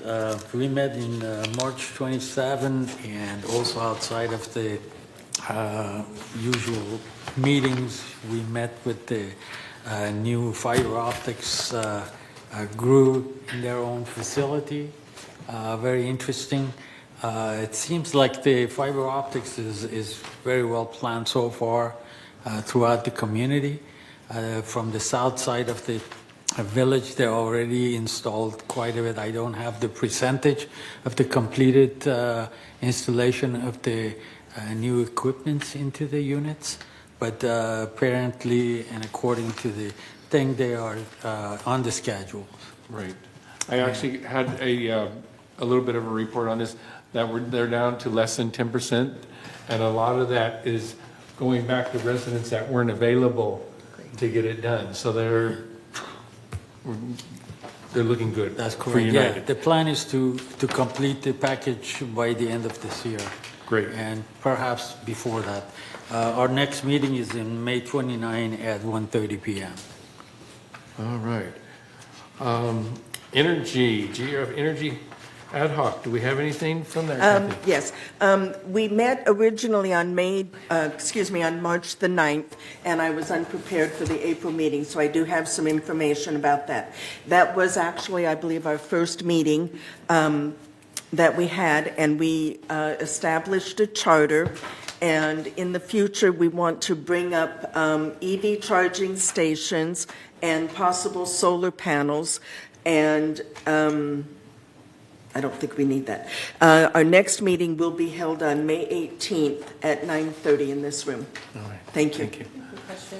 What Yes, kind of ma'am. solar panels? Pardon me? What kind of solar panels? They're talking about we currently have solar panels on a number of buildings.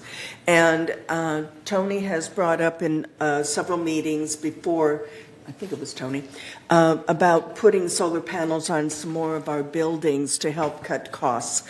And there was an initial fee and a rebate through the government, which I believe will end this year. So I don't think we'll get that. But it should help out with our electric bill. So these are things that at the next meeting next week, we're going to talk about and see what we can do to cut some costs if possible. May 18th. Thank you. May 18th at 9:30. Mary, I think we have a land use ad hoc. I don't know if you guys, Yes, it's been happening. It's happening. We had our second meeting on April 24th. We meet next on May 22nd. We've accomplished voting in a name, the Strategic Land Use Ad Hoc Committee, and the group is currently working on the mission statement. perfect. Thank you. All right. Oh, yes, Phyllis. In addition to the Land Use Ad Hoc Committee working on approving a mission statement, we are also working on approving a scope of work statement. Perfect. That's right. Good to see that coming together. I think this is going to be a very, very interesting committee and very interesting reports. All right. Water conservation. Director Quam. We are in the process of developing our agenda, and we'll try to meet before the July 30th time printed here. So. Okay. That's another committee that is going to go strong. All right. Number 15, future agenda items. Do we have any future agenda items that we can Yes, bring up? the item that was on 28 days, which would be the damage and restoration policy and related documents. So that's going to be for final approval next month. Okay. Director comments. We have 2 minutes each if you'd like to participate, starting with Phyllis. Mary? Jonathan? Just want to say I love this group. I think it's the most incredible and most productive that I have heard throughout the history of this community. From the people who lived here and still here, they telling me they see more improvements, and they see the work is being done more on time, and their response time is getting better, and it's everything looks much better than ever before. So I'm very proud to be a part of this group. Kathy? No comments. Tony? Mr. President, thank you. I have nothing. Sue? You pass? Over here, Maggie? No comment. No comment. Elsie? No comment. All right, I'm going to say a real quick thing is if you don't have time or make time, you do your walks, go down to Aliso Creek. They've done a great job on that creek. It is really nice, and chances are you'll even get to see a coyote. All right, I have stories, believe me, every day this week. And bring your dogs. Okay, we're going to do a recess right now. We will meet upstairs at 1:15, half an hour. 1:15, half hour. Thank you very much. Thank you.